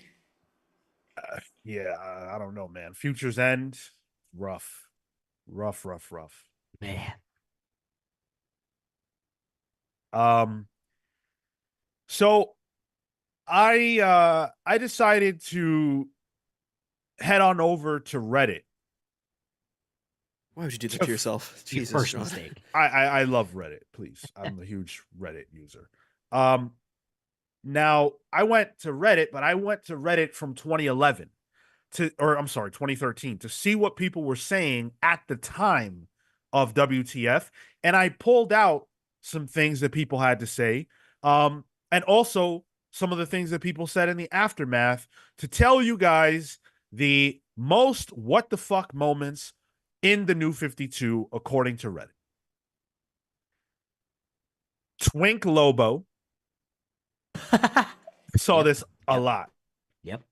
A lot of people brought this up. This is when they took the main man and they slimmed him and trimmed him and made him look like Robert Pattinson from Yes. Twilight.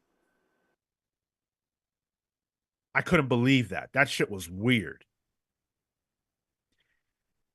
There's another quote. Hey, what if Joker cut his face off? That was a Hey, little odd. what if? Hey, what the fuck? Um, all the Amazon shit and lore. That's a direct quote. I'm not paraphrasing. That's all the lore. The Amazon shit and lore. What does that mean? That is like, does anybody here know the way that in the new, according to the New 52, new Amazons were born? Because it's an island, Themyscira is an island of women. So in the New 52, there was a specific way that new children were born. Does anybody know it? Was it like Oh. an amoeba? Asexual birth? No, didn't like one person give birth to everybody? They would go to they would like find like pirates and find like, you know, groups of men, isolated men, and they would SA them. Yes, that's Oh, right. To get SA pregnant. them. Yep. Yeah. Oh my god, I forgot about that. Holy shit. That's right. Anybody who got too close to the walls or to the defense barriers, all that kind of stuff. Yikes. Vile. Is that an Azarello thing? As far as I know, Sure yeah. was. It kind of sound, no offense, sort Well- of sounds like one. Really bizarre choice. Nora Freeze not being Victor's wife, but a previously cryogenically frozen woman that he became obsessed with was a big what the fuck moment reading Snyder's run on the New 52 Batman. That was bogus. That was bogus. They did Freeze dirty. Yeah. Yeah. Hot Waller. Oh, yeah. I agree with that. I mean, listen, I've always thought Waller was hot, so You love a strong woman. Waller is hot, but the problem is that they tried to take away what, like, Yeah. her bigness, and they made her, skinny or whatever, and that was not the play. That took away from her rather than adding to her. It literally took away from her. Stop. Oh yeah. And the last one, I thought this was, for some reason, I thought this was really funny. I am still salty that Stormwatch ends with a see where these characters end up in Futures End #1. And Futures End #1 opens with Stormwatch's space station blowing up and everyone dies.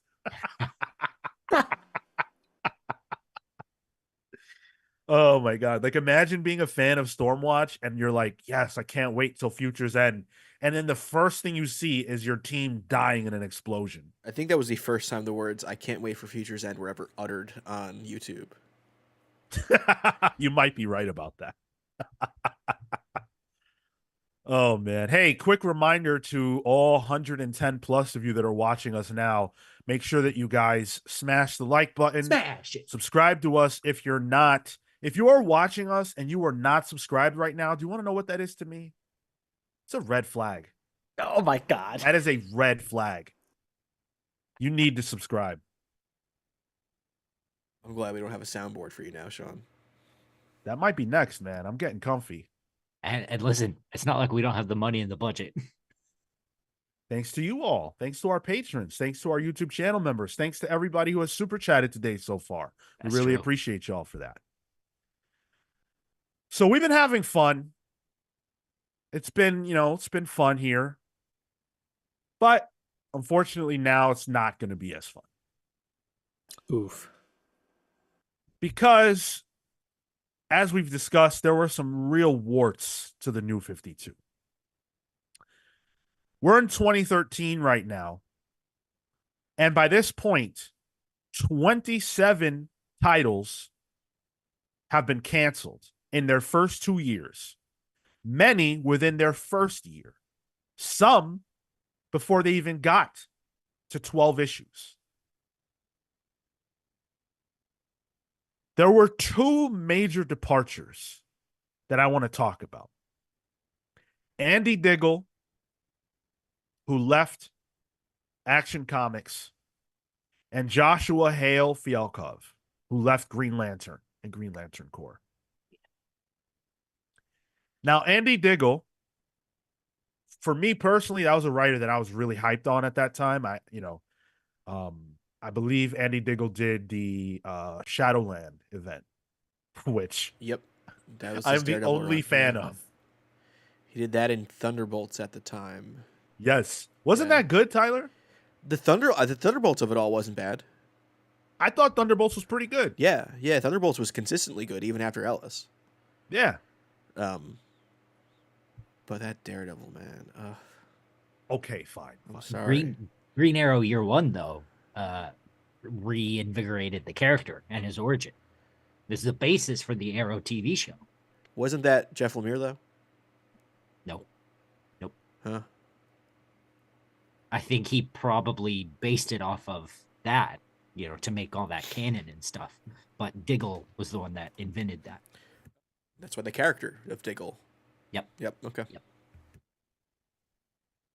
So I was pretty hyped for Diggle to come on board, and he was taking over from Morrison on Action Comics. Unfortunately, though, that actually would have never happened. That would never come to pass because on March 20th, 2013, Andy Diggle posted on Twitter and said, "Sadly, I've decided to walk away from Action Comics for personal reasons." Mind you, not one single issue of his planned Action Comics run would ever come out. Rip. Okay. No wonder I didn't remember him on that.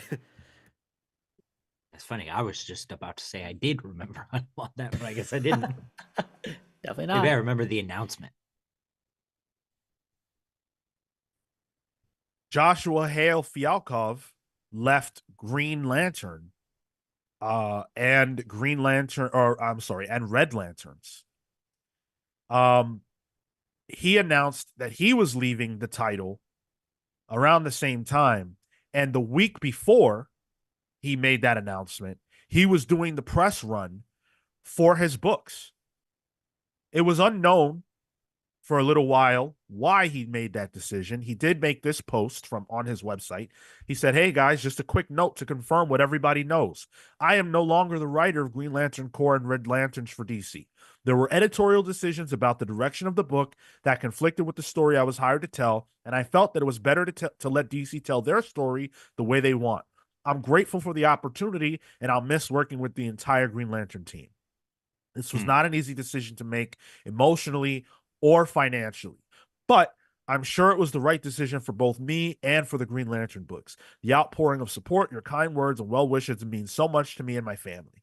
In the meantime, I'll be writing Alpha Big Time and the Ultimates over at Marvel, and the Devilers, and Dynamite. I've got a couple more projects in the works, so stay tuned." He was clear about one thing. This was a difficult decision to make emotionally and financially, but it was best for Green Lantern. Why would a writer who's got 2 books at DC Comics, which is ensuring your pay, decide to leave abruptly like that? Yeah. Nobody knew. But I know. I know. The reason, as reported by Bleeding Cool and other websites like Comics Alliance, is that Josh left because DC Comics planned to kill John Stewart. Huh. He fought against it and he lost, so he left.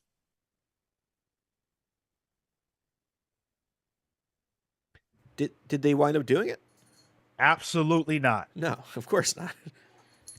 The same way that Francis Manapul wanted to introduce Wally, DC told him no. He lost that battle. He left. And as soon as he left, they brought Wally into the fold. Now, Comics Alliance reported that according to the replacement of Fialkov, Robert Venditti, that was not going to be happening. That there were no plans to kill John Stewart. That he and his co-writer, someone named Van Jensen, have never even contemplated killing John Stewart. DC's comic director of publicity, Alex Segura, said John Stewart isn't going anywhere in a post on his blog. DC is lying. Notice what they never said. They never said, hey, we never had plans of killing John Stewart. Right. There were never plans. They said Robert Venditti and Van Jensen didn't plan on it, and Alex Segura said Stewart's not going anywhere. But they never said that was never in the works. It's just typical corpo speak. But why plan to kill the character, go to war with Joshua Fialkov to the point where he leaves both of his titles out of, frustration, and then go on to not do it anyway? And this sort of reminds me of the Gail Simone thing where she had editorial issues, was fired from the book, and then came back 2 months later. She never expressly stated what happened, but I'm sure it could be something that editorial wanted that never actually happened. Right. And that's why they're like, all right, just come back. We change your mind. I'm reading this as kind of like, because at the beginning he says, emotionally and financially, then he gets 2 books on the Marvel side. I'm reading that more as he didn't want to be bogged down with some of the editorial direction, because I would find it interesting that they would even follow through or want to kill John Stewart in the first place. So that being the case, I don't know if that's even a lie. I don't think that they had plans, and just because they didn't outright say we weren't planning to kill him, I take it as maybe both trying to save face for, well, actually they're not paying as well, I'm going to go over to Marvel. Also, they're, you know, up my ass from an editorial standpoint because maybe I have ideas that I want to do that aren't getting across the line. Feel like he would have said something different if that were the case. Like it I could see sort of someone bringing it up. Oh, what if we killed Jon Stewart? And Fialkov being like, oh, whoa, hold on. I'm out of here. But, you know, knowing a creative, I can't imagine that's the case. Um,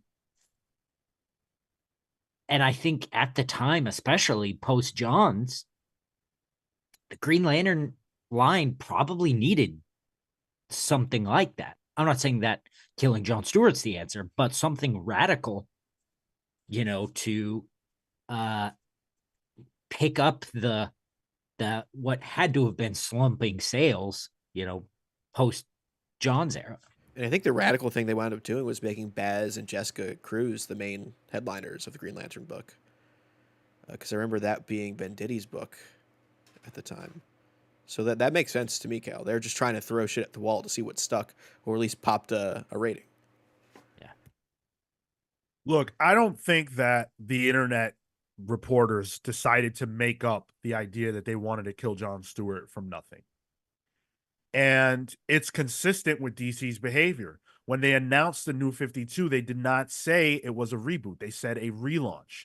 DC's language has been very specific and particular all throughout. We're 2 years in and they've done the same things. So to me, I buy this hook, line, and sinker. On top of that, in order for Josh to be able to talk about the fact that he has those 2 Marvel books coming, they would have had to have already been announced, which means that he wasn't announcing them right here, which means he already had those jobs. So he's leaving these books because he's angry about Jon Stewart, and he already had work, thankfully, to fall back on so that it wouldn't be such a blow. But he says this was a tough decision to make financially. What reason would he have had to leave? I believe that this is what DC had planned, and it makes me angry. It didn't happen, thankfully, but it makes me angry because Jon Stewart is the most popular black character that DC has. And I'm not saying that you can't kill minority characters. Of course you can. But why is it that when they want to do something big and pop a rating and get attention, the idea is to go right to killing the black guy? They don't think about it like that. I'm giving DC grace. I'm sure in their mind that wasn't the way they thought about it. But sometimes you have to think about it. You have to say, wait, what are the optics of this? Alex Segura is so concerned as the director of publicity about people knowing that this wasn't going to be happening. But why didn't DC's publicity person think before they lost their writer, hey, maybe we shouldn't do this? Maybe it would look bad if we killed our main black hero. Why did it take the writer to leave the book for them to figure that out? Sometimes, guys, it's not about racism. Sometimes it's about racial ignorance. Yeah. Which is a lesser sin. But you have to think. Yeah.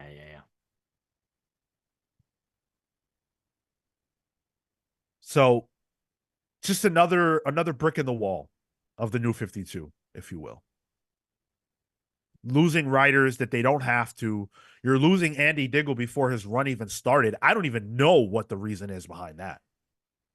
I actually have no clue at all. But these are the things that are happening behind the scenes that make it really tough to defend DC at this time. Those aren't the only losses they took, because notably, Rob Venditti and Jim Zub both left their Constantine and Birds of Prey books, respectively, earlier in that year. And most people at the time blamed that on editorial intervention. Remember, like Yeah. Constantine book like that. Zub has been in at Marvel, I think, since then.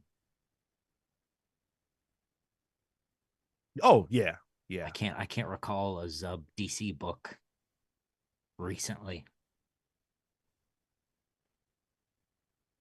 Last Young Renegade says, why blow up your writing gig at DC for a suggestion from your editor? Doesn't add up to me. Sounds like it was a mandate from editorial that Fialkov did not agree with.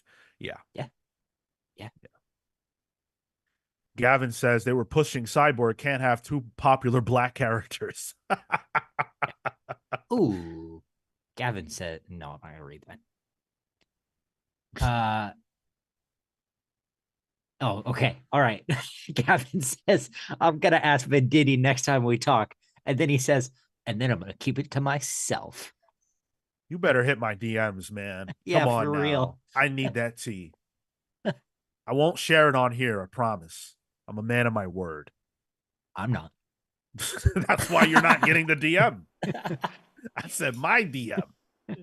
Amin says, in their defense, John had done a horrible thing during Tomasi's run and went to trial. Maybe DC wanted the character to be gone for a while. Sure. Like whatever. Maybe there was a logical story reason in DC's mind to do it. My issue isn't with that so much as it is with the fact that the character they chose to do it with also happens to be the most popular black character that they have. And that fact wasn't enough to stop them from making that decision. It was Joshua leaving the book that stopped them from making that decision. Why not just listen to the guy who's the one that you're making tell the story when he says he doesn't want to do it in the first place? If you're going to just walk it back anyway. Yeah, and there are a lot different ways to take a character off the board than killing him, right? Like They're still hung up on the what the fuck moment. So Yeah, could have had him getting killed on the other side of the cover. Cole says a lot of the New 52 horror stories seem to come from low-selling books. Editors stepping in with ideas to save it, but that may or may not be all that great of an idea. Yeah. I mean, we talked about last week Paul Cornell's experience where they took his script for The Dark Knight, which was at least a top 20 bestseller, and they rewrote it almost entirely. Yeah. In my opinion, if you're a creative person, the idea that someone would take what you wrote or take what you drew or whatever and rework it without your knowledge or your consent is a disgusting act. That is a vile act, and it's also what I would consider to be a red flag. That is a red flag. all right, three times. Give yourself a red flag. That's it. If you do a It's not fourth, gonna you're stop. breaking the rule of threes here. It's not going to stop. Better get used to it. they're Wait gonna till you agree see what more. I do next. Oh, New 52 flag. I wish. Who do you think I am? hey, DiDio. Triple Hole says it's not just a DC issue. It happens in Marvel and in movies. Certainly, of course. This is about DC right now. That's why we're talking about it. But we're not saying it's exclusive to DC. We're just, this is about what we're talking about at the moment. Izzy's issue says Sean is going to do the long-awaited backflip. Now, why in the world would I be the one to do the backflip? I never promised a backflip. Hale did. There's no proof of that. And as we know, as he's just confessed, Kale does not keep his promises. I'm not a man of my word. Hey guys, That's right. Why are we suddenly missing an episode on the YouTube? What happened? Oh man. You know what? I have more for this, but I'm gonna close it here, and I'll save the rest for the final episode next week. I wanted to talk about Convergence, and I wanted to talk about, DCU and all that, but I'll save it for next week. What we're going to hear also next week is from somebody who we've yet to hear from. Someone who I think their voice and their thoughts is necessary context to understand where the New 52 went wrong, what it was missing, and what DC tried to do differently with Rebirth that arguably made Rebirth a better initiative. That person is Jeff Johns. Oh, damn. Who'd you think it was going to be? I thought you were like the Andy Diggle tell-all story. Tune in next week. Andy Diggle. That's the guy you want to hear from is Andy Diggle? He's the man. You think he's the essential voice? He hasn't said anything. How could we know? Exactly. You gotta. A good reporter goes through all the leads, Sean. Dude, I tried. I don't know. I don't have the answers. The Andy Diggle was quiet. Yeah, you need to diggle a little deeper on that one a bit. You have no idea how much I want to pick my flag up. Andy, I don't know. Couldn't get the rest of the sentence out there. Brain was working too hard. Oh man. Hope you guys enjoyed this installment of the New 52 Deep Dive. Don't go anywhere because we have a lot more show to do. Last Young Renegade says Dan Didio the week after. Well, we've heard from Dan throughout. I do have closing words from Dan on this. His reflections on the New 52. He's been open about it. And I'd say that to his credit. I appreciate that Dan Didio doesn't shy away from anything. Good, bad, or otherwise. He's very open and honest, and he takes his lumps when they're deserved in his mind. So we'll be hearing his final thoughts as well. Let's hit a couple of comments if we can. EV says Greg Pak ends up taking over action after Diggle's one issue comes out.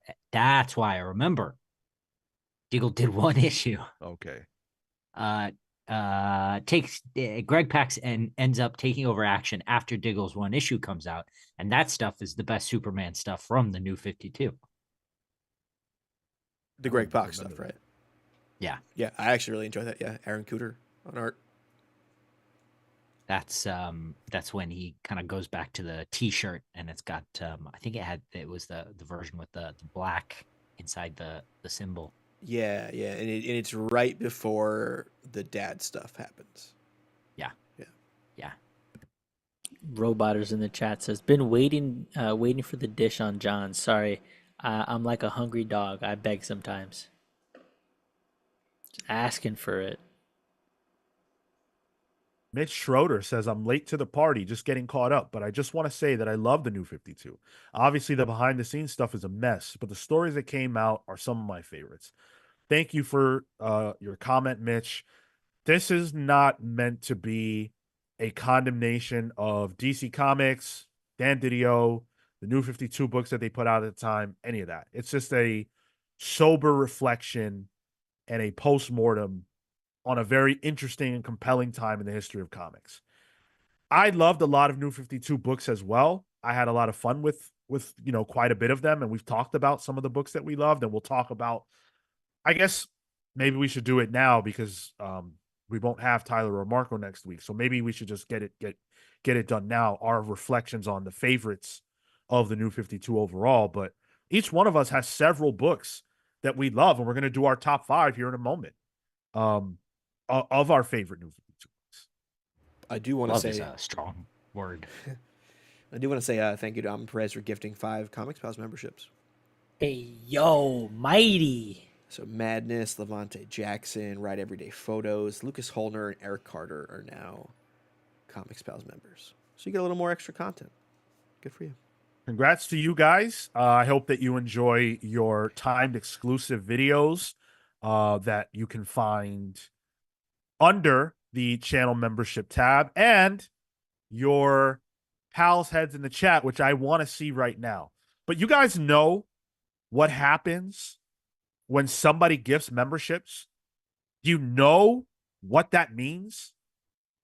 That means that we also gift some memberships.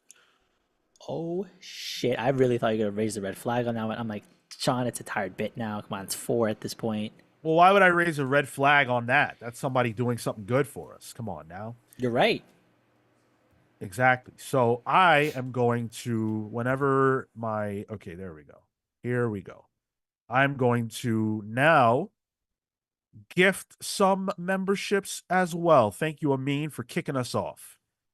Here we go. I'm staring at a loading screen. Thanks, YouTube. I'm trying to keep this show rolling. I want to gift. I want to give gifts. Madness says more videos to lurk to. Thank you. Hey, you're very welcome. Thank Amin. Madness. And I appreciate all lurkers. I appreciate you guys very much. You said to lurk to, and I was like, I misheard it. And I was like, whoa. Oh my gosh.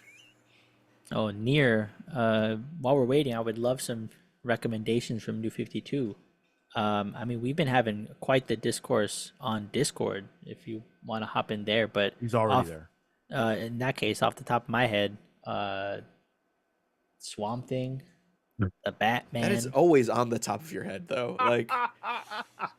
Like I think it's reflexive at this point. It wouldn't be anything else.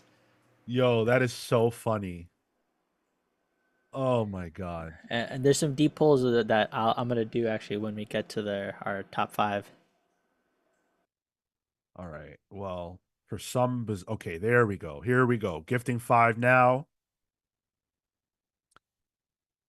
Let's see who gets them. Steve Canaris, Mr. YouTube 92, Losanti, William Perdomo, and Nuki Brown. Nuki Brown. I can't believe Mr. YouTube got one. Yeah. Wow. The Mr. YouTube. We just need to get Tim Apple next time. Congratulations on winning the memberships. I hope you guys enjoy your timed exclusive videos and your pals heads in the chat, which I always appreciate seeing. I want to note that I don't think I've seen a comment from any of those people before. So they are straight up lurkers, and I straight up love you. Thank you. In return, I agree with Amin. Let's hit that like button. Let's sub. Let's make sure we are subscribed to the channel. Lucas Holner says 103 viewers and 83 likes. Something is off. Something is definitely off. Fix your fingers to like this video. As we move things a little bit forward, we are going to get into our top 5 DC books here in just a moment. Before we do that, I want to let you guys know that Darkside War is coming to the Comics Pals Book Club this Tuesday at 6 p.m. Eastern. We are going to be presenting to you the finale, as well, one of the pieces of the finale of our New 52 month with the book club, Darkside War, Jeff Johns, Jason Fabach, many other creators. This is effectively the end of the New 52 era. I feel like Rebirth kind of gets ushered in pretty well soon after that. And so it's sort of a send-off in a way. I'm very excited to talk about this series. I am rereading it for the first time ever. And whoa, like this is the kind of big event storytelling that I live for. And I frankly don't feel we get enough. I am frankly only a couple of pages into it. And I have only just come across the first crazy idea of many. I haven't started this yet. That's what my Sundays are for. But is this the stuff with Grail? Is Grail in this? Yes. Okay. Cool. Exciting. Very yes. I've got my copy here. It's a big boy. Turn that to the side. Oh, yeah, she's right on the cover. Yeah. Oh, nice. The Essential, right? That's the one I just got to. Yeah. Yeah, this is the Essential. I wish it was not. I wish it was an omnibus, but couldn't make that happen. So that's okay though. I love this book. I'll buy it omnibus eventually. But yeah, I can't wait to present and talk about this comic. It's awesome. This is your opportunity to get on the ball as far as your reread or your first read or whatever it is. It's not that long. I mean, we are following a reading order that includes some tie-ins. So this particular book that I have is Justice League 40 to 50. It's Dark Side War Special and Sneak Peek Justice League, but we are also reading the one-shots that feature characters like Superman, Flash, Shazam, Green Lantern. I can't remember who else got a one-shot, but there are a handful of others. They're not absolutely essential reading. I read them. But yeah, so if you want to follow along, that is the reading order. That is what we are reading. So have at it. Can't wait to see you all there Tuesday, 6 p.m. Tyler, you were about to say something? I was going to say the reading orders in the Discord too, if you didn't catch that. So Yes. you posted it in there if you need a Yes. more It written is out the- version of it. It is the one from the League of Comics Geeks, right? Yeah. Okay. Yeah. 40 to 50. Try to find that. If you have the link, Kale, can you just throw it in chat? Yeah, you got it. Last Young It is Renegade says, buy the Justice League New 52 omnibuses then, Sean. Contains all the Justice League crossovers, Throne of Atlantis, Forever Evil, and Dark Side War. Huh. Damn, bangers. How many omnibuy are there of that? You would think I would know this as a fan of near mint condition, but unfortunately I don't. All right. Patreon.com, for those of you who want to support us and show your love, is the best way to do that. We appreciate everybody who's watching us right now. We appreciate everybody that listens to us in the future. But if you want to go the extra mile and you want to show your love and you enjoy these deep dives and everything else, the best way to show that is through our Patreon page. We appreciate you guys for joining the Palsverse, which you can all do by heading on over there. But that's not the only perk. Getting your origin and a shout out on the show is nice, but it's not the only thing you get. Next Sunday, we're going to be having a hangout, a Pals hangout on our Discord server. Our patrons are welcome to come and hang out with the four of us. We will be live. There's no video. There's not even any you don't need to talk. You could just lurk the conversation. But it's an opportunity for us to hang out with you guys and chit chat and have a good time. That'll be this next Sunday. So that's just one of many things that you get from hanging out or that you get from supporting us over on Patreon. Sage VTX says, did you guys create Pal World 2? No, Nintendo, we didn't. And it's called the Palsverse. And there are no collectible sidekicks or anything like that. Nothing, Nintendo. Stay away from us, please. Except for the inevitable Comics Pals video game. Maybe so, but we'll do like a fighting game, or we'll do like a we'll do something like that. We'll do something different. Be like Ultimate Alliance. I was going to say Super Smash Pals. No, Nintendo, we will not be doing that. Definitely not. Yeah. Maybe it'll be something like League of Legends. You guys ever play that or know about that? Maybe it'll be something like that. That's where sweaty. I mean, I played HOTS, but True, each character in the Palsverse will be a hero unit in our game that you can control. How about that? I like that. Spyro Storm sounds like it's already a League character. Right? That's sick. See the recording says Palsverse trading card game when? Ooh. Palsverse NFTs? No. Oh, okay. Ooh. All right. No. No, what we'll do is we'll create an app where you can get the digital cards or whatever, and you can have a peek inside, the world of the art. But to get more, it's microtransactions. All right, Sean. We got to surrender that bit. I'm waving a white flag on this one. I'm surrendering. That's So you're that's surrendering then. I'm You are surrendering the surrendering. bit. Surrendering the I'm bit. not. About to have Dark Side War of the Flags over here. That's okay. It would have been better if I had a yellow flag, but I couldn't make that in my seat without moving. I had to literally use what was in front of me. Palsverse Hero Clicks, dude. Have you seen what Izzy's Issues does? Yo. Yeah, we got those. Yeah. We basically have them, yeah. Man, you guys are hilarious, chat. Wow. Pals coin, let's go. Mm-mm. Mm-mm. We're not gonna get into that art NFT space, huh? Nope. Not at all. But what we will get into is celebrating and thanking those of you who have already chosen to join the Palsverse. And again, if you want your own nickname, origin, and a shout out on this show, patreon.com/the comics pals, join the Palsverse tier, and we'll be shouting you out on an episode in the future. Special shout out to our Palsverse legends, Thunderstruck Rebecca Alejandro, the Hound of Justice Atomic Hound, who is in the chat, Starcross Catherine Stars, who is in the chat, Red Spiral Storm, who was with us, Orseus the Waterbound, Adam and Bernie the Best Boy, the bestest boy.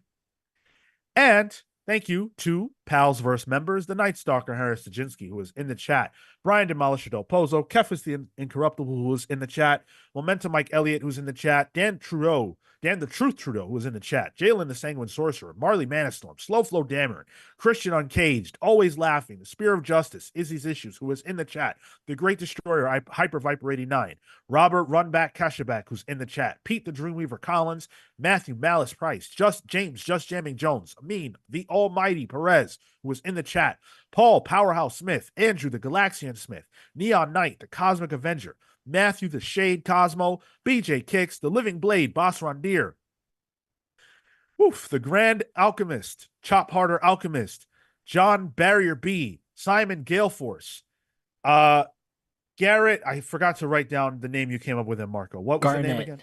Garnett, yes, thank you. Garrett Garnett. And introducing, joining the Palsverse, Todd Tremor Butler. The earth is peaceful. For all time, humans and animals have found shelter from cold and rain within the body of the earth, have filled their empty stomachs with nourishment from the earth's bounty. The earth is also violent.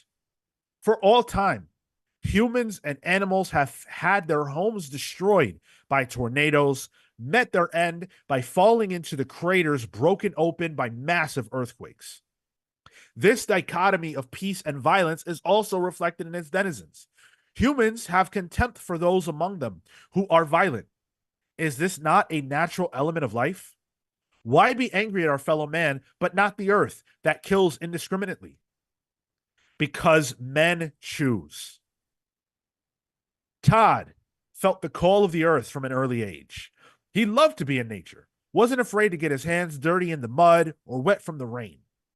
He wanted to be a protector of the world, just as the world had protected and nourished humanity for all time. His deep love for the earth made it impossible to love humanity.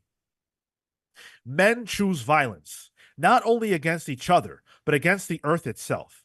They didn't care about the harm they caused by mowing down acres of trees.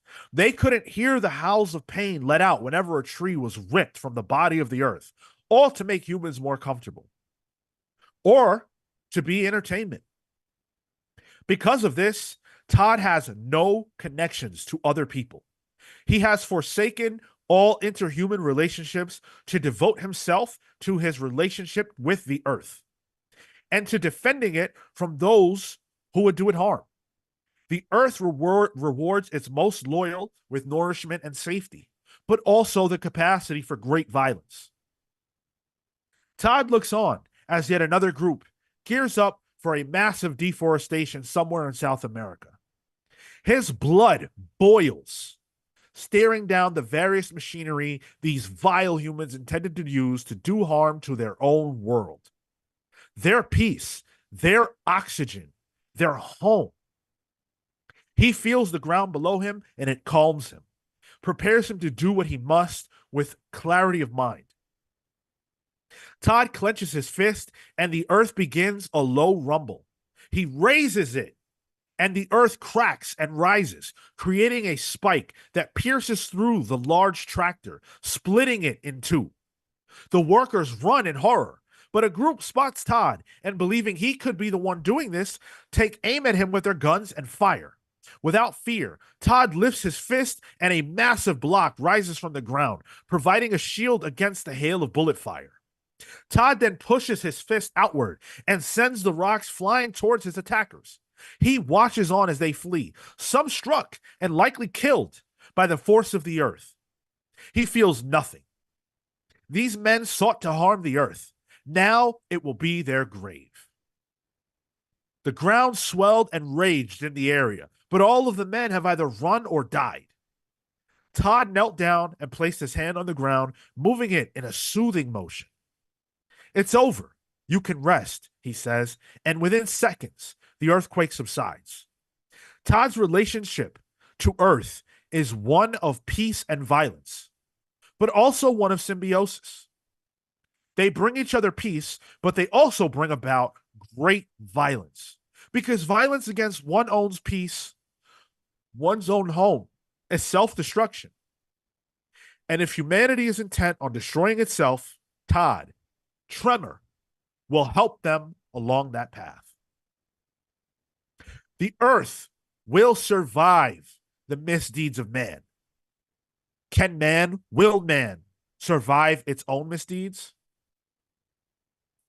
Thank you, Todd, Tremor, Butler, for joining the Palsverse. Damn. Welcome. Hell yeah, dude.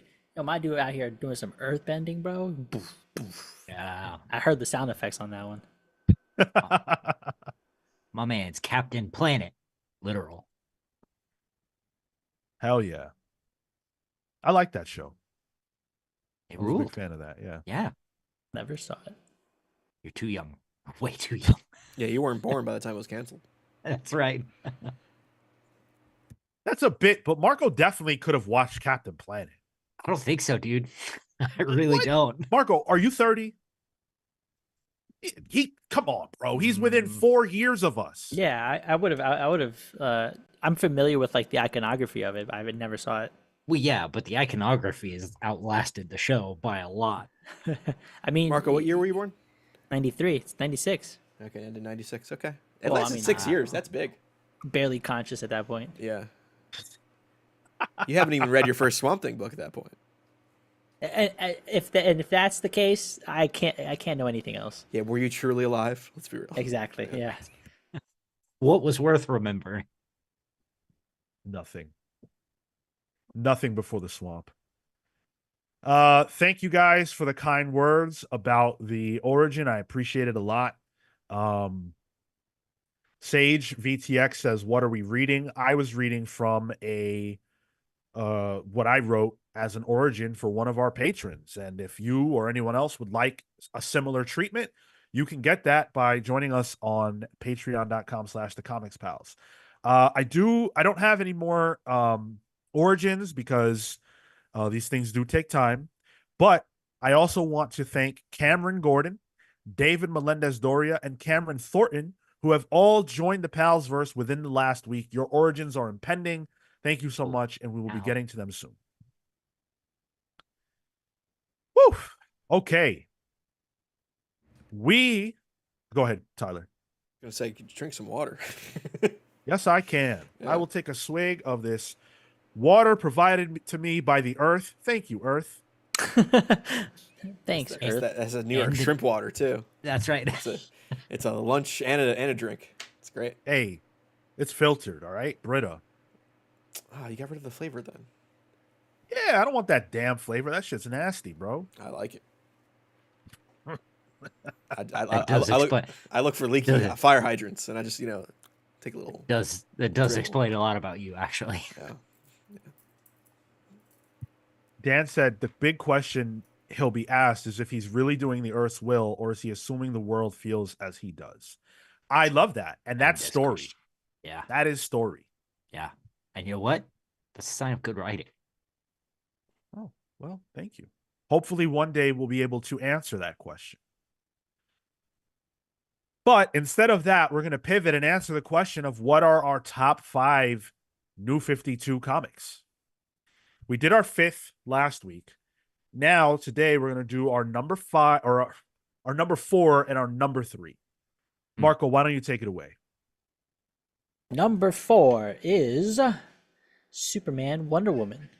I had such fun with that book. It was actually one of the first Superman books that I was started to pick up. Wonder Woman, I had fallen in love with the Brian Azzarello stuff, so I wanted to see more of her. I think I want to say David Finch was on art at the start of that, and I remember just having a blast with seeing her now interact with him in a different way. The the will they won't they, the love, the romance. It evolved from being superheroics to romance, and I absolutely loved that series. Charles Soule, if I'm not mistaken. And so yeah, had a lot of fun with it, and I collected the entirety of it. I think it only lasted, oh, I want to say 20 issues, 25 issues. Um, and I remember falling off after Magog came back. There was something there. Um, but I fell off at some point. But I had fun all the while. It was a really good book. It was And Charles Soule and Tony Daniel. Tony Daniels, yes, okay, that's right. Um, Good stuff. Great art. My number 3 is a Green Lantern book, believe it or not, and it is The Lost Army. This was a 6-issue mini. It was right at the tail end of the New 52, and it was Cullen Bunn and Jesus Saiz.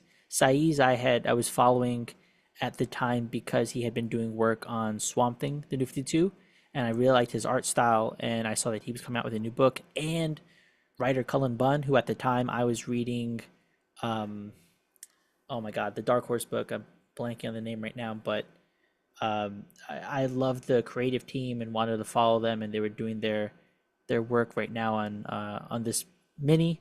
Let me take my foot into it, and it starred John Stewart, who was the only Green Lantern that I was really familiar with, in this role of trying to collect these other Green Lanterns who had just kind of been floating through the universe, and him trying to rally a team together. And I thought it was so well done, so much fun, and just great superheroic. So I highly recommend that. And it's a quick one and done story. So if you guys are interested, highly recommend that. Tyler, how about you? So my 4 and 3 are kind of on the tail end of the New 52's lifespan. But my number 4 is Batgirl of Burnside. This was Cameron Stewart, Brendan Fletcher writing, with Babs Tarr on art. This was kind of a reinvention of Batgirl for the modern age. There was the Batgirl redesign here that Babs Tarr did. Cameron Stewart did. Cameron Stewart did, yeah. And Yeah. Babs Tarr drew for the comic. It's probably one of the most iconic redesigns in recent memory. I think so. I mean, the yellow Doc Martens are still selling out from this book. And it was just, it made Babs actually feel like her own person. She had her own, friends, her own life right outside of it, pretty much the Brooklyn of Gotham that she kind of hung out in. And I really just liked the stories. They were fun. It gave her like new characters, new rogues. And it was just gorgeous looking. Babs Tarr is a phenomenal artist, and I just really loved that book. And number 3, again, tail end of New 52. I was actually surprised it was considered New 52, but it's pre-Rebirth. Omega Men. This is Tom King, and shoot, I had it written down, but I lost the page. But it is pretty much a space story. It's a space story about Barnaby Bagenda. That's who was the artist. It's a space story kind of taking all these disparate DC space characters, like T-Gore, and having Kyle Rayner be the one to kind of, I guess, what's the word I'm looking for? Kind of bring them all together, and it's really a war book. It is a space war book, and characters that you don't really care about, you learn to care about, and they have to make some horrible decisions in this book. And it really just shows the depravity of war, and a character like Kyle Rayner, who is pretty much the happy-go-lucky of the Green Lantern characters, having to do some really bad stuff and change who he is as a person. It's a rough book, but I think it's a really, really, really well-done book, and it's one of my favorites. How about you, Kale? So for me, I listening to Tyler's picks, I definitely realized that I did not dive deep enough into the New 52 catalog. But my number 4 is Batman Inc. This was the continuation of Grant Morrison's Batman Inc. stuff that I that was happening in the pre 52, which I found to be a really good example of superhero evolution. You know, I feel like there's a way that we can evolve these superheroes uh, that will make a logical difference and a logical creative way to show growth. And Batman Inc. is all about the different ways that Batman has inspired heroes around the world. The one that I remember speaks the most to me was the French one. It wasn't Dawn Runner. It was a running guy. He's in the next Yeah, issue yeah. of Task Force 7, actually. Yeah. Oh snap! But I really love that idea, and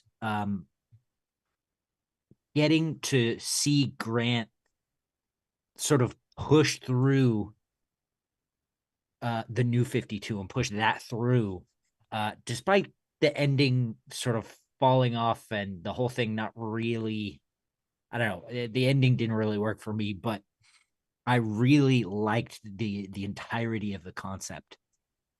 And it's something that I wish was still around. And I wish that it frankly hadn't gotten hampered by the New 52. And it's one place that I really, really like Chris Burnham's art as well.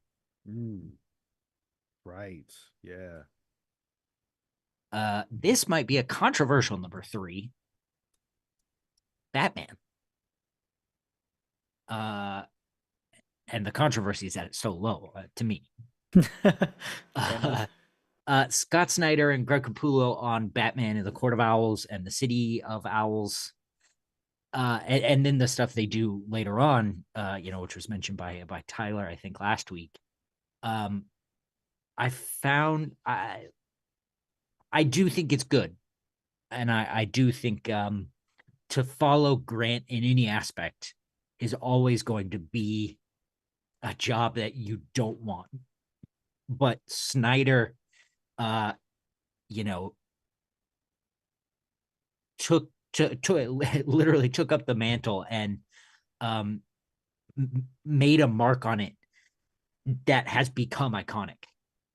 And I think the benefit of the New 52 launched was that it launched his career and it gave him the chance to define Batman even further than Grant did. And I think to be honest, like whether you like it or not, I think it's a testament to what the New 52 did for Scott Snyder and what Scott Snyder did for the New 52. Yeah. I think that's a great point. I think Batman, it's not that Batman needed rehab because obviously Grant's run was stellar, but I do think a lot of people around that time found the character impenetrable. And Scott coming in and redefining Batman for a new age and a new era of fans who were just jumping on board, he knocked it out of the park. There are a lot of people to whom that's their first Batman run. There are also a lot of people who say it's the best Batman run, or at least the best one of the modern age. I struggle to know whether I agree with that or not because Grant's run will always be my run, or maybe it won't always be, but it is right now. It's been that way. But man, if Snyder didn't take some big swings and really like do some impressive things. Yeah. Like most of the time you expect that someone following on Grant in any capacity is going to be bad. And I thought that at the time, but that just wasn't the case. It was awesome. Yeah. from the first page, like you can see the talent there. Yeah. Yeah. Good shit. So my number 4 is Batwoman. We talked about Batwoman last week. J.H. Williams III. Who's the writer? Why am I blanking? It's Hayden Blackman. And yeah, I really love this run. You know, Batwoman, at first I was look, I was, you know, a younger man, right? So I'm like, Batwoman, really? This is what we're doing? But when I read that Rucka, I think it was pre-New 52, the Rucka stuff, It was. fire. Yeah. And I was very worried that the quality would dip and it wouldn't be as good. And maybe this is my mind now, but I remember really loving this shit. I remember really loving this particular era. Everything that they did up until this creative team left the title because DC wouldn't let that woman get married, I thought was phenomenal. And I thought, okay, we're watching a character go from being a relative unknown to somebody who's going to be one of these pillars, not like a big 3 type of pillar, but someone whose stories we're going to continue to read in perpetuity because she feels meaningfully different from Batman for the first time. The Crime Bible. I thought that shit was incredible and very like very compelling. You know, the relationship she had with her sister, all that stuff just felt like stuff you couldn't do with Batman. And I had been clamoring for them to introduce a Bat character who was actually not like Batman. And they finally did. And I love Batman. Where's she at? I have no idea. I'm ready for a return, but this stuff was incredible. In the recent Outsiders where she's in Antarctica or whatever. If anyone has questions about that, just look up J.H. Williams' art. You see one page of that and you'll be like, okay, I get it.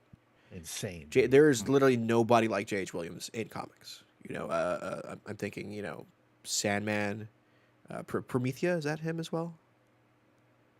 Yes, I think so. Yeah. Alan Moore, right? Yep. Yeah. Phenomenal artist. Great book. Weedman Wade says, I don't know what we talking about, but that damn Titans New 52 book was booty cheeks. Made me hate Impulse more than normal. Well, Weedman Wade, we are doing our top 5 New 52 books. You missed the deep dive portion of this episode. If you're new to the channel, welcome. I've never seen a comment from you before. That's a name I would definitely remember. But yeah, we talked about Titans last week and how abominable that was. Weedman Wade, we are smoking the same thing. I think DC was smoking the same thing when they published that Titans book. No, they were smoking something completely different. Do you even know what was going on with Impulse in that book? Like, I had to look that up. It's not even our Impulse. It was like a serial killer that like took the man. It was essentially a reverse Impulse. Yep. Yeah, they did a lot of horse shit with characters like that at the time. What was his name? Bartor. That's the Impulse. Yeah. Bartor, and then there was a Superboy, but it wasn't our Superboy. Yeah, he was a clone. He was a clone. He was a clone of a Superboy from another Earth. Oh, that's not convoluted at all. No, that makes perfect sense. I think that one ended up being the Bizarro one, that somehow or another was in Red Hood and the Outlaws until recently. Really? Is it the same as Match? Very, very similar. Okay. Yeah, I think it may have even been Match. I'm not positive. Wild. If you've shared your top 5, we're going to get to it in a moment. Hopefully you guys can track those so that you can share them after I'm done. My number 3 is Justice League. I fucking love this Justice League run. And when I say that, I'm talking not just about like the individual issues, but also the events that took place in the pages of Justice League. That would include stuff like Darkseid War, which we're going to be reading for our book club here on Tuesday at 6 p.m. Eastern. You know, Jeff Johns, to me, is a perfect writer for this kind of thing, for the big, bombastic storytelling that I think you have to have, at least in my opinion, for something like Justice League. It should feel big. It should feel epic. It should feel special. It should be like, what reason would there be for characters this powerful to get together? And that question is, in my mind, what drives the storytelling of a Justice League type of book. Same with Avengers. And Jeff Johns understands that.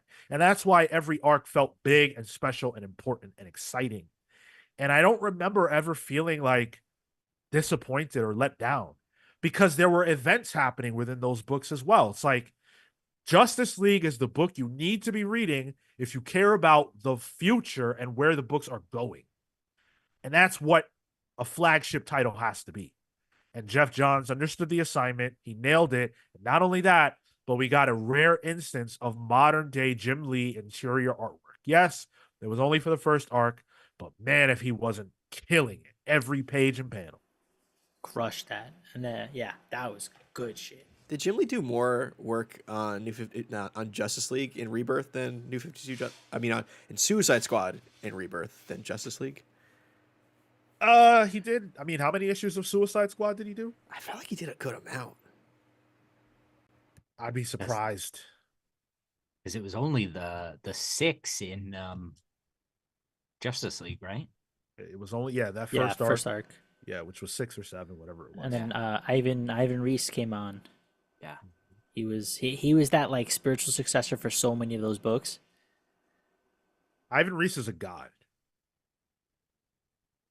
And he's a big ally of Jeff Johns, of course. Go ahead. I was gonna say I have some people's picks here. If you want to go through those. We have Last Young Renegade, personal top 5 in descending order: Grayson, Batwoman, Omega Men, Animal Man, and Action Comics. Grayson. Yeah, that's Grayson's right. a That good was one. some of the first stuff that Tom King started to do there. Yeah. That was the after Forever Evil. Yep. When Nightwing supposedly died, he went to join Spiral. Yeah, that's right. Tim Seeley and Tom King, yeah. Mikkel Janin on art too, I think. Yes. Yeah. Yes. Oh man. That book annoys me. I didn't read it. But it annoys me because that is a red flag, right? It annoys me because no, I'm not gonna wave it on myself. You should. No. That alone is a red flag. It annoys me because the premise of it is purely Dan DiDio getting his way. That's all it is. He doesn't like Nightwing. He wanted him taken off the table in some form or fashion, and that was how he chose to make that happen. In that way, I agree with you. You got another one for me, Marco? Yeah. Dan, he says, okay, last time. Omega Men, Batman, All-Star Western, Wonder Woman, and Batman Inc. Wow, All-Star Western? There's some good moments there, some good arcs. I didn't read that. It's Jonah Hex. Why would you? Hey, you know what? Great point. Yeah. Wow. Weedman Wade says top 5 no order: Wonder Woman, Flash, Justice League, Red Hood and the Outlaws, and Batman. One of those things is not like the other. My man listed the heaviest hitters at DC and then Red Hood and the Outlaws. I love it. Aaron Ruiz too earlier said, what, no room for Red Hood and the Outlaws? We were like, you're right, none. Well, he clarified, actually. He says, wait, no Batman, Animal Man. Oh, that was so good. I want to, man. Wouldn't it be so fun to just like go back and read an arc of all this shit? Hell yeah. Like You know what? Yeah. Go ahead. Yeah. So you can go back in time? No, Oh, no, like That's what I got lost in that too. Yeah. Like, back in time to read, I wasn't enjoying it then. No, that would be awful. for me, it was like back in time. Yeah, that means I have the time. Yeah, I'm down. Well, great point. I just like it's like those are books that are so good, but because they're attached to the New 52, for some reason I don't go back to them. They're not a part of what I reread. There is no New 52 title that I've ever gone back and reread. Not a single one. Not one. That's crazy. Except Aquaman, because we did it for the book club. Wait, And say even sorry, say it again. You haven't read a New 52 book again? Yeah, like a reread. Oh, I haven't either. No, I haven't either. I bet there are a lot of people like that, and I don't know why. I think we just have this perception that the New 52 was bad. I know it's not true, but I think for me, it's just too recent. For me, I just don't have time. Yeah. I'm wildly intrigued in my age about Rot World, and I just like I would love to go back and give it a try, but I I don't have time. And I feel like I read what I wanted to read at the time, and now there's so much stuff I haven't read everywhere that it's just I haven't gotten back to that yet. I'm gonna try reading new stuff rather than stuff I had previously enjoyed. Amin Perez does say Forever Evil. Okay, yes, that is true. You got me there. I have reread that. That is very fair. CW Gordon says we need a year of New 52 book clubs. Dude, I would love to do that if it were up to me only. That's something I would love to do, but I don't know. One a week. I would do Well, that. That would be 52 in a year. oh Right. shit. Wow. I was thinking 52 months like some kind of asshole. It's fucking giving birth to an elephant. I can't even get the one book we do a month done. Oh my goodness. Man, there are so many comments that I want to tackle, but we've got to push the show forward. Thank you for sharing your top 5 New 52 books. Continue to do so. Next week, we'll be presenting our number 2s and our number 1s. So that should be fun. Yeah, Weedman Wade says the New 52 wasn't all bad, but the bad was bad. Yes.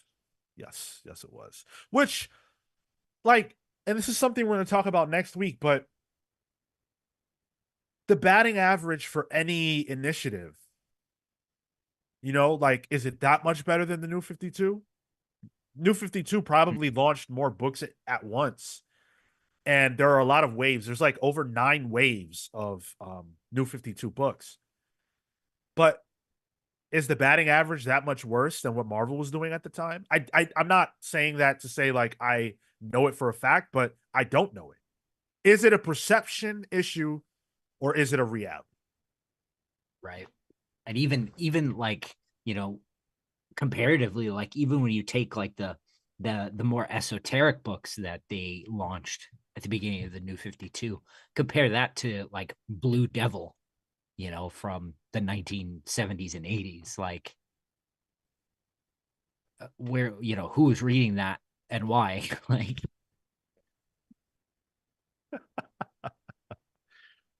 Oh man, I love all the new names I'm seeing commenting, by the way. James Pitaro, Weedman Wade, Jacob Taylor. Love to see new people talking. Appreciate that. All right. Let's get into the DC solicits from this week. We're not going to cover the whole thing. There are a lot of books on there that we've already discussed and been over.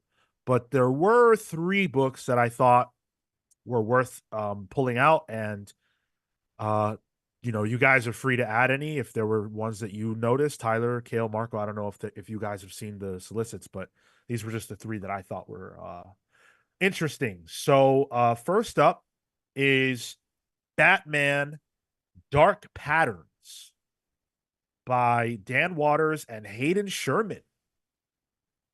Okay. Pulling All double right. duty with Absolute Wonder Woman too. Mm-hmm. Yeah, so this must have been in the can or something, because that's tough to do. It feels like a canned series too. So the gimmick here is this will be 4 arcs, 3 issues each, that are focused on Batman as a detective in his earlier years. Now, if you've ever read any Batman discourse, you've definitely seen and heard people say they want essentially this. So DC's giving it to us. And they're not just throwing it at us. They're giving us a pretty strong creative team that I think can nail the concept. I mean, I really like Hayden Sherman's art. Dan Waters hits more than he misses for me. So, and at times I have been one of those guys that said I prefer reading more detective-y stories from Batman. So yeah, I'm definitely gonna check this out. I really like the logo that's drawn that Sherman did. It's very circular. It's not oval shaped, and it's on like a dark blue costume as well. So this might be right down my alley. So we'll see. Yeah, this feels like exactly what I want out of Batman. I'm hyped. Dan Waters is someone that I always want to give a shot to, because he does really good stuff. And Hayden Sherman is emerging as a star. I think the art that we've seen in some of these preview pages is fantastic. Yeah. I can't wait to get this in my hands. I'm not one of those who's like, we definitely, absolutely should only have Batman detective stories, but we get them so infrequently that this is a nice change of pace. Yeah, for sure. I think I was describing Dan Waters to someone recently, and You were?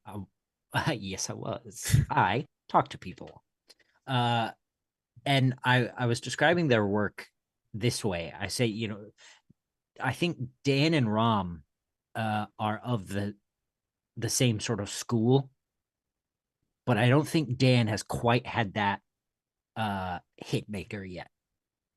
Yeah. And I think when he does, he's gonna explode.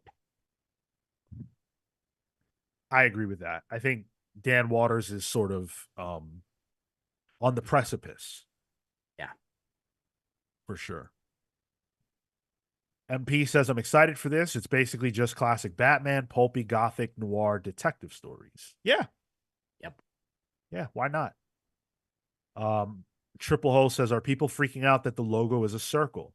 I haven't seen anybody freaking out about it. I actually like the fact that it's a more classic logo, and it's also early years of Batman, so why not?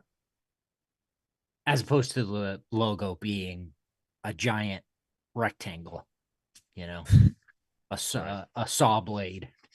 I personally like the logo. Thank you very much, Kale. Of this one? The aforementioned saw blade you were saying. Oh, okay. The absolute one. Got it. Yeah. I wasn't saying anything Marco, about it. Marco was loading there for a second. Oh my God, man. Had to find the unmute button.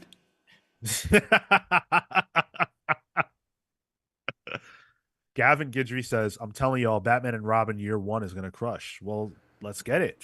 Bring it on. That's Chris Somney on art. I have a Somney tattoo. I'm a huge fan. Give us your link to the DC comps list, Gavin. You think they're more of a Dropbox or a Google Drive type? I don't know. Gavin will tell us. Don't worry. True, yeah. No, he won't tell us. Don't worry, DC. Gavin Certainly. Gavin doesn't tell us shit. And he has fun with it, I think. Certainly the creators get access to, like, the same way we get access to image, early stuff through. Yeah. Yeah, I'm sure it's the same gimmick. Go ahead. Quickly, Jacob Taylor has an interesting point. He says, on one hand, I'm rolling my eyes at another out of continuity Batman book, but the creative team has me interested. Yeah, that's exactly how I feel. Sometimes these books have to be led by creator, and that's going to be the thing that's going to bring the actual excitement. Because if this were another team, maybe I didn't recognize the artist, maybe I didn't recognize the writer, I'd look at this and kind of pass. Similar to what Gavin's saying about the Batman and Robin year 1, a Wade and Somney Batman book. Like, I don't know, iffy on that. I don't need another Batman and Robin year one story. What? Wade and Somni though? Yeah, okay. Yeah, it's a good. But again, it's a good team. Yeah, yeah. I think at this point, that's what it comes down to, is creative teams, especially for those of us who've been around the block. Like, I don't give a damn about Batman's year one anymore. In fact, I'm like, how many things happened in this guy's first year? Like, how many fucking adventures did you have? There are literally a limited amount of hours in a given day. Yeah. So how many things happened, and how many secrets are there still for this period of time? Come on. And we touched on that earlier on in the show. It's like, some stories have to have a natural ending. Well, no, they don't. Not only do they not, you can continually go back in time and just add things to a specific area of time in perpetuity. Yeah. This man was busy his first year. Sits right. So it always sits right in between two events, two stories. You can always wiggle your way through. 2 panels. Yeah, that's right. There's time between panels, Kale. And, hey, that's what was my master's thesis on. You don't think I know?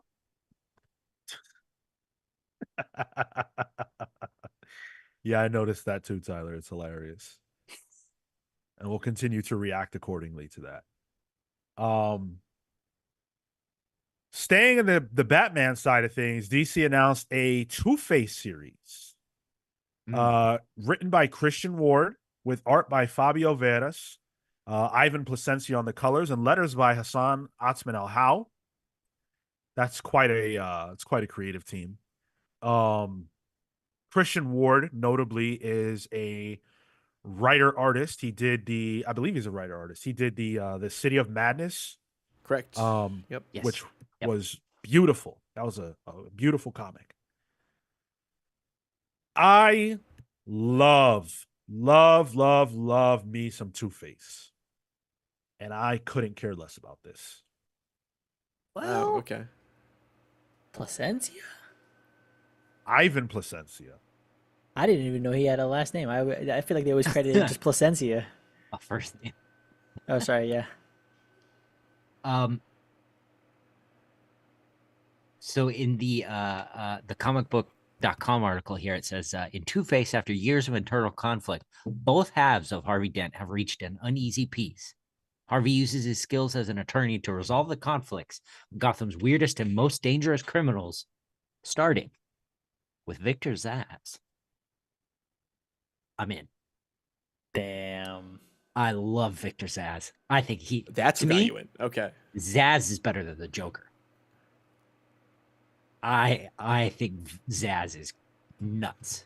And to have a courtroom drama where Two-Face himself has to defend this dude, I'm in. Did you just say Zsasz is better than the Joker? Yeah, dog, I did, and I'll back it up too. You want to fight about it? What Zsasz story did you like? Does he have stories? Yeah. Like Yeah. 3. And hey, listen, they're great. That one spin-off mission in Arkham City. Yeah. Is he in Arkham City? Cool. Good mission series too, actually. Yeah. I like courtroom procedural comics. I feel like they're underdone. Even though I feel like the medium fits it really well. Like one and done stories with a through line throughout. Yeah. I just like the last time I saw someone do it well was Soul on She-Hulk. Yeah. The most recent Rainbow Rowell She-Hulk was good, but it didn't really focus on that as much. It's more like her life. So there's potential here. Yeah, I'm kind of excited for it.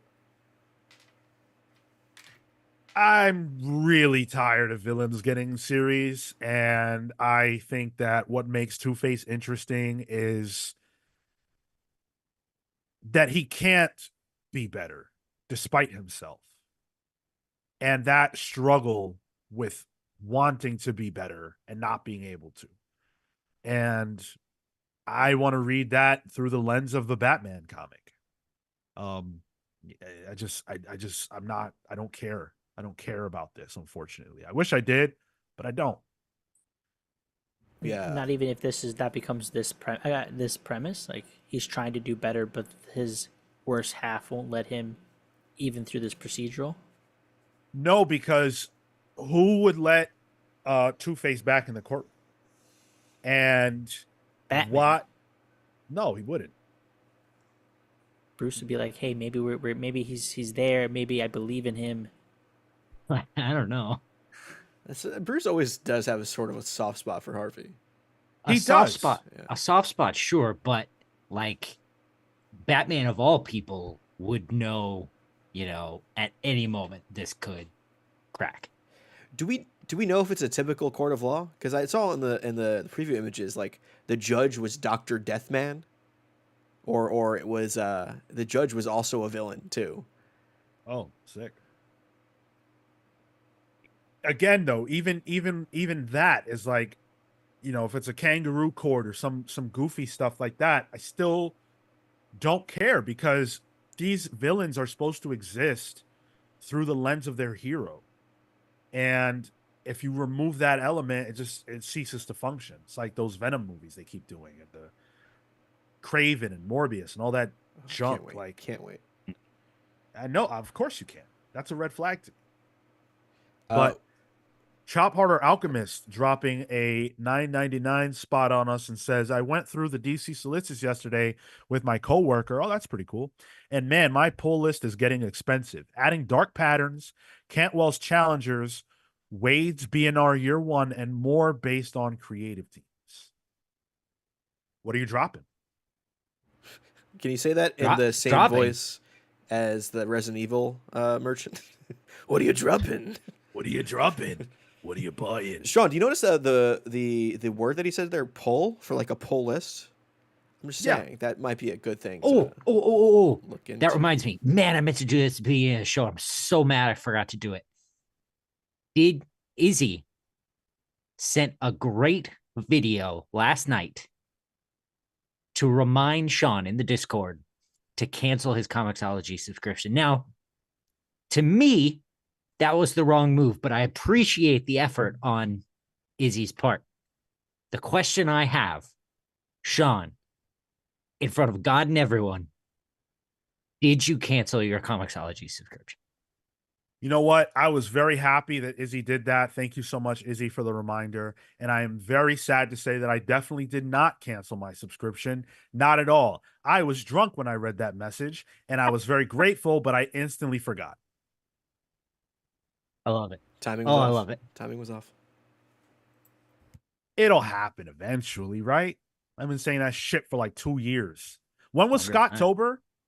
2 years ago, right? Yeah, 2022. Yep. That was when I started my subscription. So I've had it for 2 years. I can happily say we got a conversion. Thank you so much, Sean. My efforts did not go in vain. Apparently a lifelong one.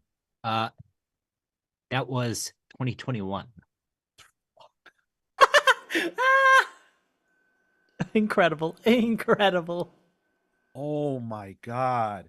Dude, you know what else? Since we're on the subject, I didn't fucking cancel my Barnes & Noble subscription. Dan's asking that in the chat. Dan just messaged that. I went to Barnes & Noble the other day, and they asked, did you have a subscription? And I just chuckled to myself. I was like, no, I don't. Because there's so much rigmarole to cancel it, and I was just like, I don't even care. But I do care. It hurts me. It hurts my wallet, my pockets. I need money. Literally a button. No. With Barnes & Noble, it's not a button. Is it it's not? Never, it's never just a button. Yeah. It's a whole thing that they want you to do. You got to like email them and blah, blah, blah. Like, what? Hey, not to get political, but when is one of these fucking presidents going to help me out? Like, I don't care who it is. Can you help me out? Can you help a brother? Can you make it illegal to do all this bullshit? If you can sign up with one click, you should be able to unsubscribe with one click, and that's how it should be. Can Biden or Kamala Harris get on that shit, please? There's a lot of bullshit they worry about. Can you worry about that? Please. I argue we should get the stimmy check back for comics. That's what we need. Ooh. Inject some cash into the comic book industry. Ooh, comic bucks. Ooh, hell yeah, dude. That's Money it. that you can only spend at the comic shop. That's right. That's the new currency on the Discord. Comics bucks. Yeah. Last Young Renegade says, at least cancel Comixology to free up some funds for the stack. Dude, I need to lower my stack. It's got to get smaller. You know, you could do that with a Comixology subscription. No. No. You do get a direct discount on your weekly comics with the Comixology subscription. So Yeah, but then I have to read them digitally. It's painful. I hated my experience. I didn't say this on Thursday. I hated my experience of reading The Moon is Following Us. Great book. That's right. Pick of the week. Hated the experience. Thanks to Image, by the way, for providing the review copy. you didn't have a grubby weirdo putting his hands all over it, though. That is true, but it's probably because that grubby weirdo bought all the fucking copies already. Yes, he did. It's him.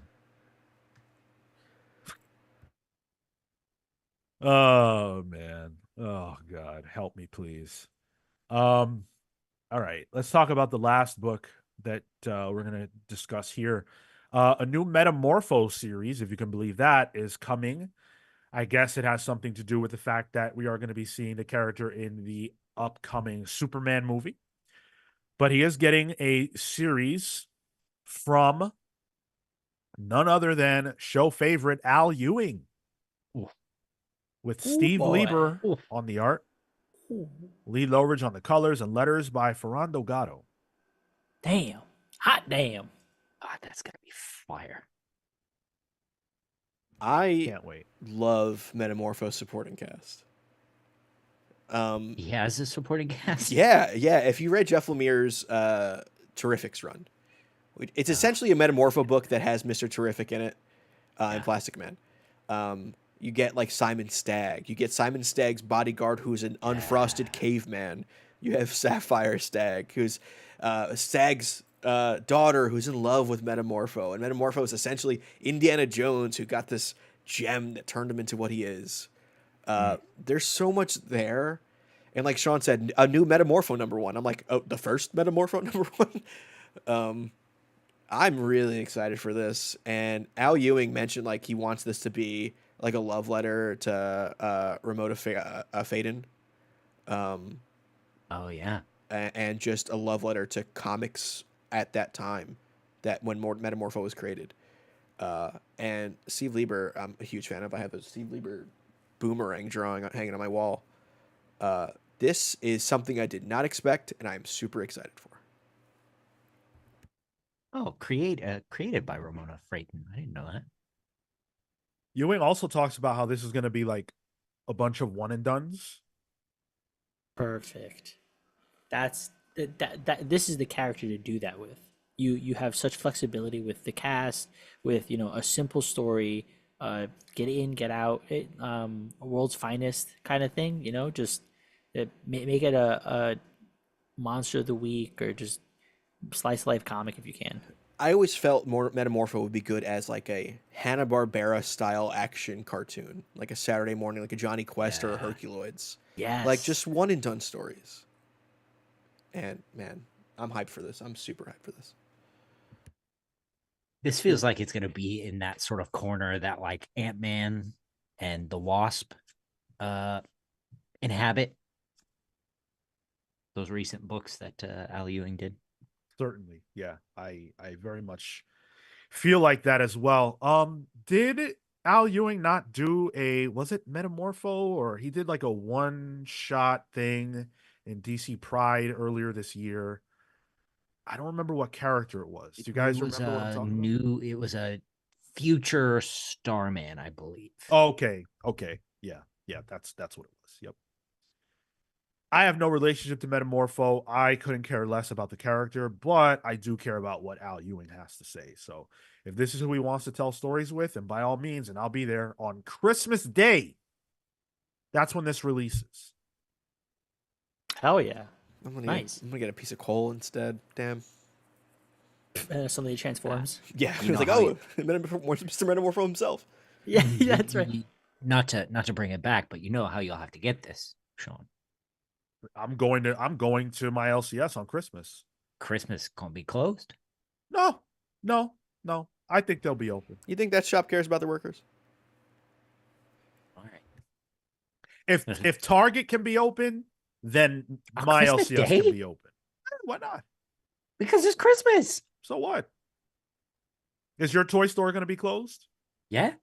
Oh, It'll be well, closed the next day too. You're not in you don't live in a real place. That's why. In America, we make sure people Right. work and we make sure stores are open at all times. I forget sometimes that I live in a fantastical monarchical kingdom. Yeah, you had to walk through a wardrobe, right? Yeah. Yeah. Yeah. Phenomenal AC says, smash that like button. I concur, and I thank Smash it. you, AC, for bringing that up. He also says, happy Batman Day. What's your favorite Batman story? Yeah, today's Batman Day. Batman fugitive turned murderer. No, murderer turned fugitive. It's my favorite Batman story. It's long Halloween for me. Ask me tomorrow. It might be year one.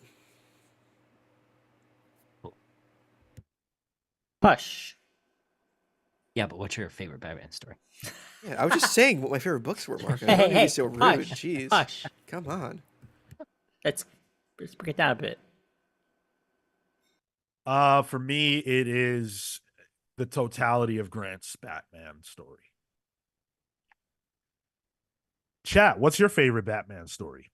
Luna says Joker War is her favorite. Oh, the Tynan, right? Think so, yeah. Is that the Sure you get Clown the Hunter recent and Tynan stuff? Yeah. Robotters 100 says Sean is getting his stocking stuffer one way or another. That comic is coming home with him. Hell yeah, dude. He's gonna Grinch his way through that comic shop. We ain't opening presents in my house until I go and get my comics. That is a fact. I need my books. Triple Hole says Dark Knight. Phenomenal AC says Batman is so awesome. I'm the same way. It pretty much varies day to day. Right? Yeah. I love that about the character. Dan says year one.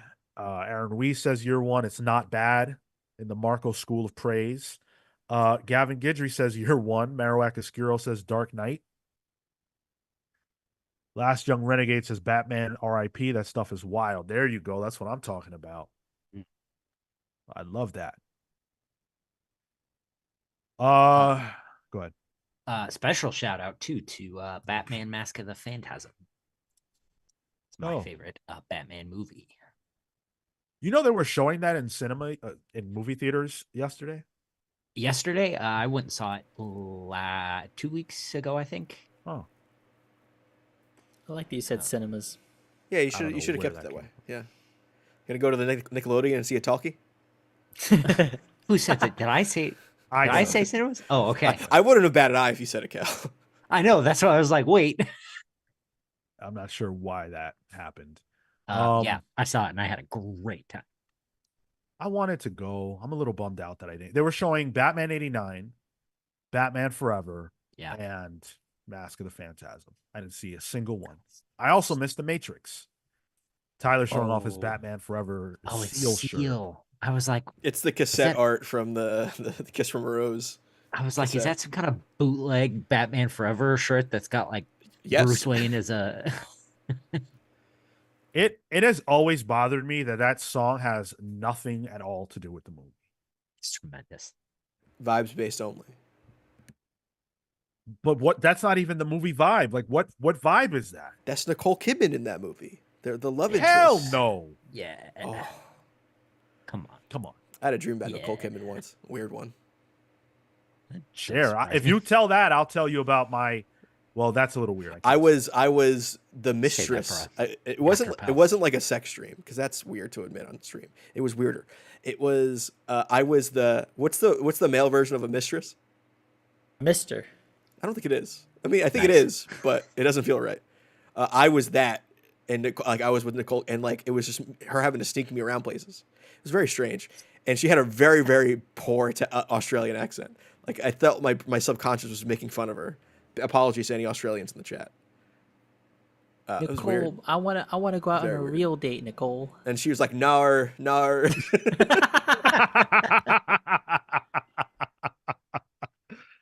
Oh my She, goodness. she said fairly recently that the reason she took that role was very specifically so that she could kiss Batman.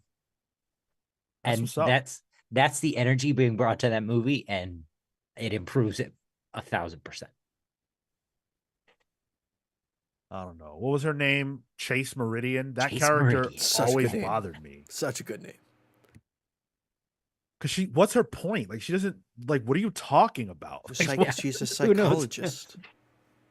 The duality of man.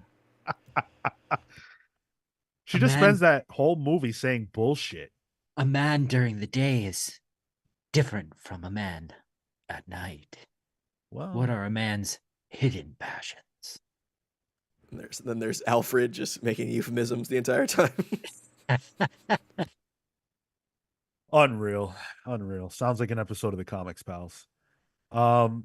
Let's talk about the Ninth Circle.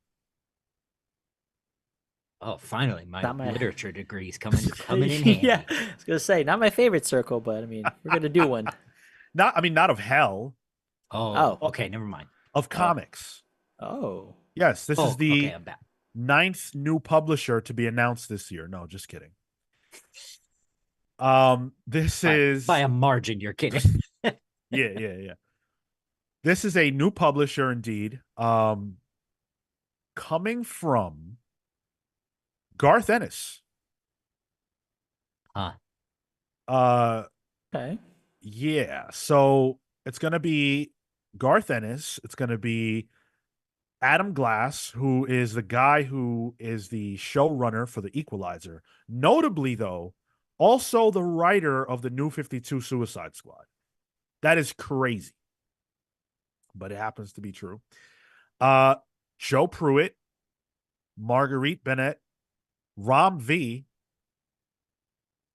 and two people who I think are like representatives, like An what's the word I'm looking ambassador? for? Not ambassadors, but like, you know, if you're in Hollywood and you're a writer. Oh, Keanu Reeves in like Berserker and what he's doing there. No. Like an agent? Yeah, like an agent. Yes, thank you. Agents. Oh, okay. ABGO's Michael Bogner and TFC Management's David Stone are a part of the leadership wow. team. Wow, I don't know who they are. Right. Oh, okay. I was like, oh, okay. Does that mean maybe you can explain that? And then Kimberly Stewart, who is from K Period Media, is a lead investor. Huh. So it sounds to me like a comic book group put together in order to hopefully, you know, sell comics, of course, but also make movies. And Yeah. that's why these people are involved. The last three that I named. Now, I don't know, man. Like I'm all for it, you know, shoot your shot, right? But boy, I'm exhausted from all these initiatives and publishing imprints and things like that. Like, dude, this is an Image imprint, but how many of them are there? Yeah. It's horror focused, obviously, based on the name, Ninth Circle. So it'll be giving us horror books, but Image does horror books. So you have an Image imprint of horror books, but then you also have the other horror books that just get published that aren't a part of it, the imprint. Yeah, like do you move Ice Cream Man here or something? Like, Interesting. what's the difference? This feels more like what Remender's doing, right? The giant generator. Not it- to me. Is the difference that Garth Ennis is the one in? Is he the one in charge? I feel like it's one of those where like they're all in charge. He's the headliner. Yeah. Yeah, co-founder, but you know maybe somebody does somebody else does the logistics and all that kind of Yeah. stuff. Yeah. Yeah. It's like and again, it feels very IP focused. Like they've Yeah. announced Freddie Fix, which is coming from Garth Ennis, Mike Perkins and Mike Spicer, and Rob Steen. Um, okay, it's an 7.99 one shot, which is Damn. expensive.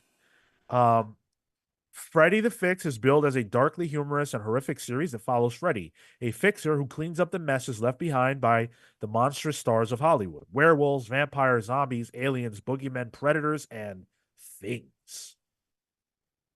Not things.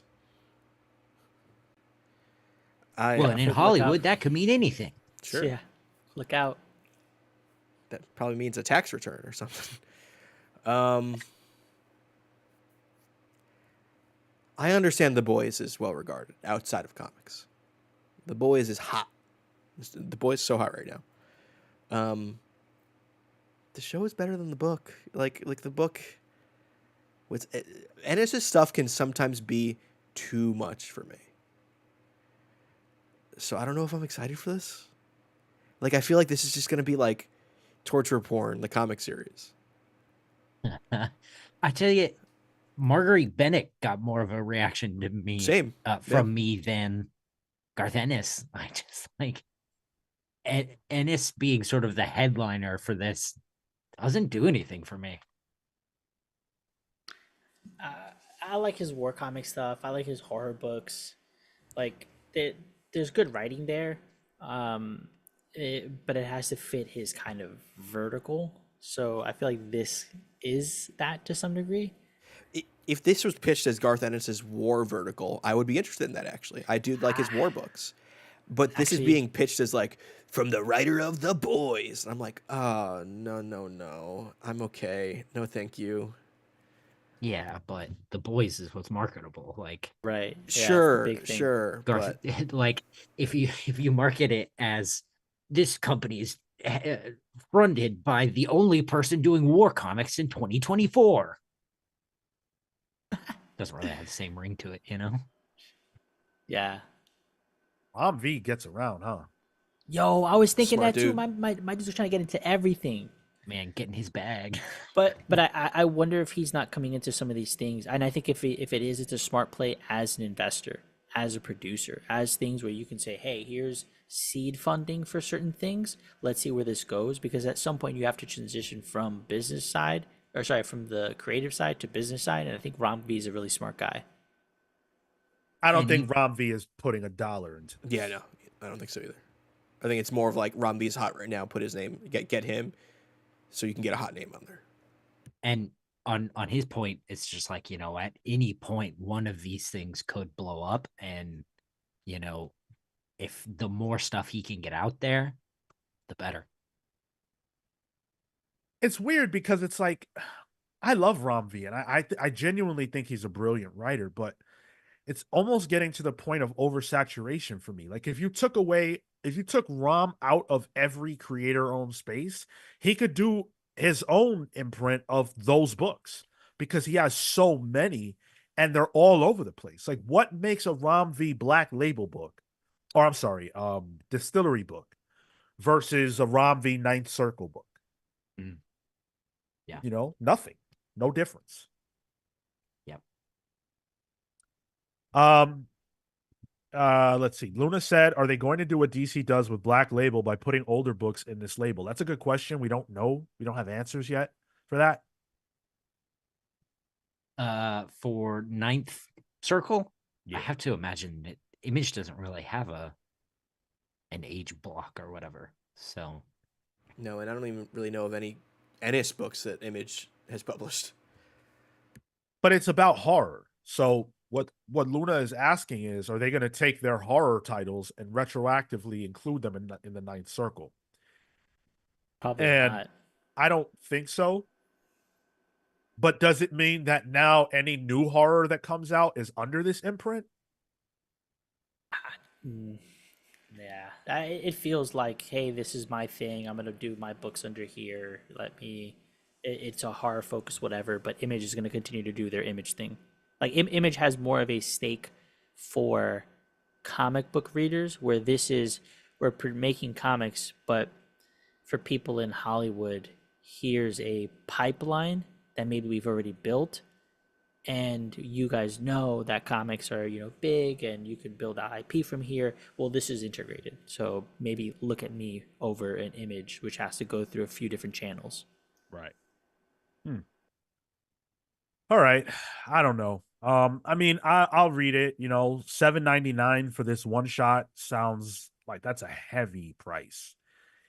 And I don't know if I feel like paying it for that, but I'll check out, you know, if the reviews are good, or maybe we'll do it for Pals Pulls, or even then it's like, damn, do we need to saddle ourselves with a $7.99 book just to see if it's good? We need to saddle the listeners for that. Based on what? Right? Like Image? Garth Ennis? Like none of us are particularly hyped about this one, right? It's a little lukewarm. It's like, oh, Right? cool, Garth Ennis. I don't care. I have no relationship to Garth Ennis, to be really honest. Like the work that I've read is fine, but I don't think I've read too much. The war stuff he did was good. But that's what I mean. Like not even that we have an opinion one way or the other. You know, his work is fine. Yeah. Personally, I don't necessarily think it's worth $7.99. If it's like an oversized, like a real good oversized, then for sure. The cover, as I was putting it in the slideshow, it is the more distillery form factor, I guess the size of the cover too. So I'm wondering if these are quite literally oversized. It could be. The article from comicbook.com doesn't suggest that, but that doesn't mean it isn't true. It's just surprising that if that is the case, they wouldn't highlight it. No, well, yeah. So, Ninth Circle books are billed as standalone tales of terror, releasing double-sized issues each month. And then they give you the whole list of creators and stuff like that. But it doesn't really talk about whether or not as you said, the form factor will be any different. So it remains to be seen. E.W. Gordon just posted, and I don't know where he got this. Oh, League of Comic Geeks. Okay. This one shot will be perfect bound magazine trim size, 8.5 by 10 7/8, and feature a cardstock cover. So, Okay. yeah, I guess That's so. distillery, yeah. Yeah. Is that the With way that- forward, or is that just the one shot? Well, you said it's a series of one shots monthly, right? Standalone tales of terror, releasing double-sized issues each month. I guess that makes sense. Yeah. So 48 pages. You get a nice cover, good quality book. All right. We'll see. I don't have the $7.99. The Yeah, I don't want to go on a whole rant about it. Hopefully it's good. You know, I'll probably give this a chance just because that's how I am. But you know, I think there needs to be some consideration of price. That's a lot of money. And it almost doesn't matter how much content you're getting, because the price is so high, and it is just like it's just one comic book, no matter how many pages are in it, that you look at it and it's just like, man, I could get 2 to 3 other books for this price. Yeah. And it's interesting we're seeing this price from Image. I feel like this is the first Image book we've seen like this. The Lazarus by Greg Rucka and Michael Lark has switched to a similar format, and also The Forged, which I believe is also by Rucka, is similar to this. Yeah. Triple O says, go ahead. I was going to say Triple O says, drop 2 mid-X books and read that. Dude, if I drop 2 mid-X books, I'm buying fucking new Absolute books or new Black Label or new All-In books. We've got initiatives to come. It's too much. It's too much. There are too many books to buy, and this episode is very long. So we are going to say goodbye, but not yet, because before we do, I want to let you guys know that this Tuesday, is the next time we will be live with you for our Dark Side War book club. Get your reread on, get your first read on. There's not that much you got to read. Justice League 40 through 50, couple one-shots in there as well. So if you can get that all read by Tuesday, please join us. Even if you don't get it read by Tuesday, join us anyway. If you just want to hear our thoughts on this epic event, this closeout to the New 52, we're happy to have you join us. Thank you so much for everybody who has hung out with us today. Really appreciate the enthusiasm around our deep dives and everything else that we've been doing here on the channel. We will see you next Tuesday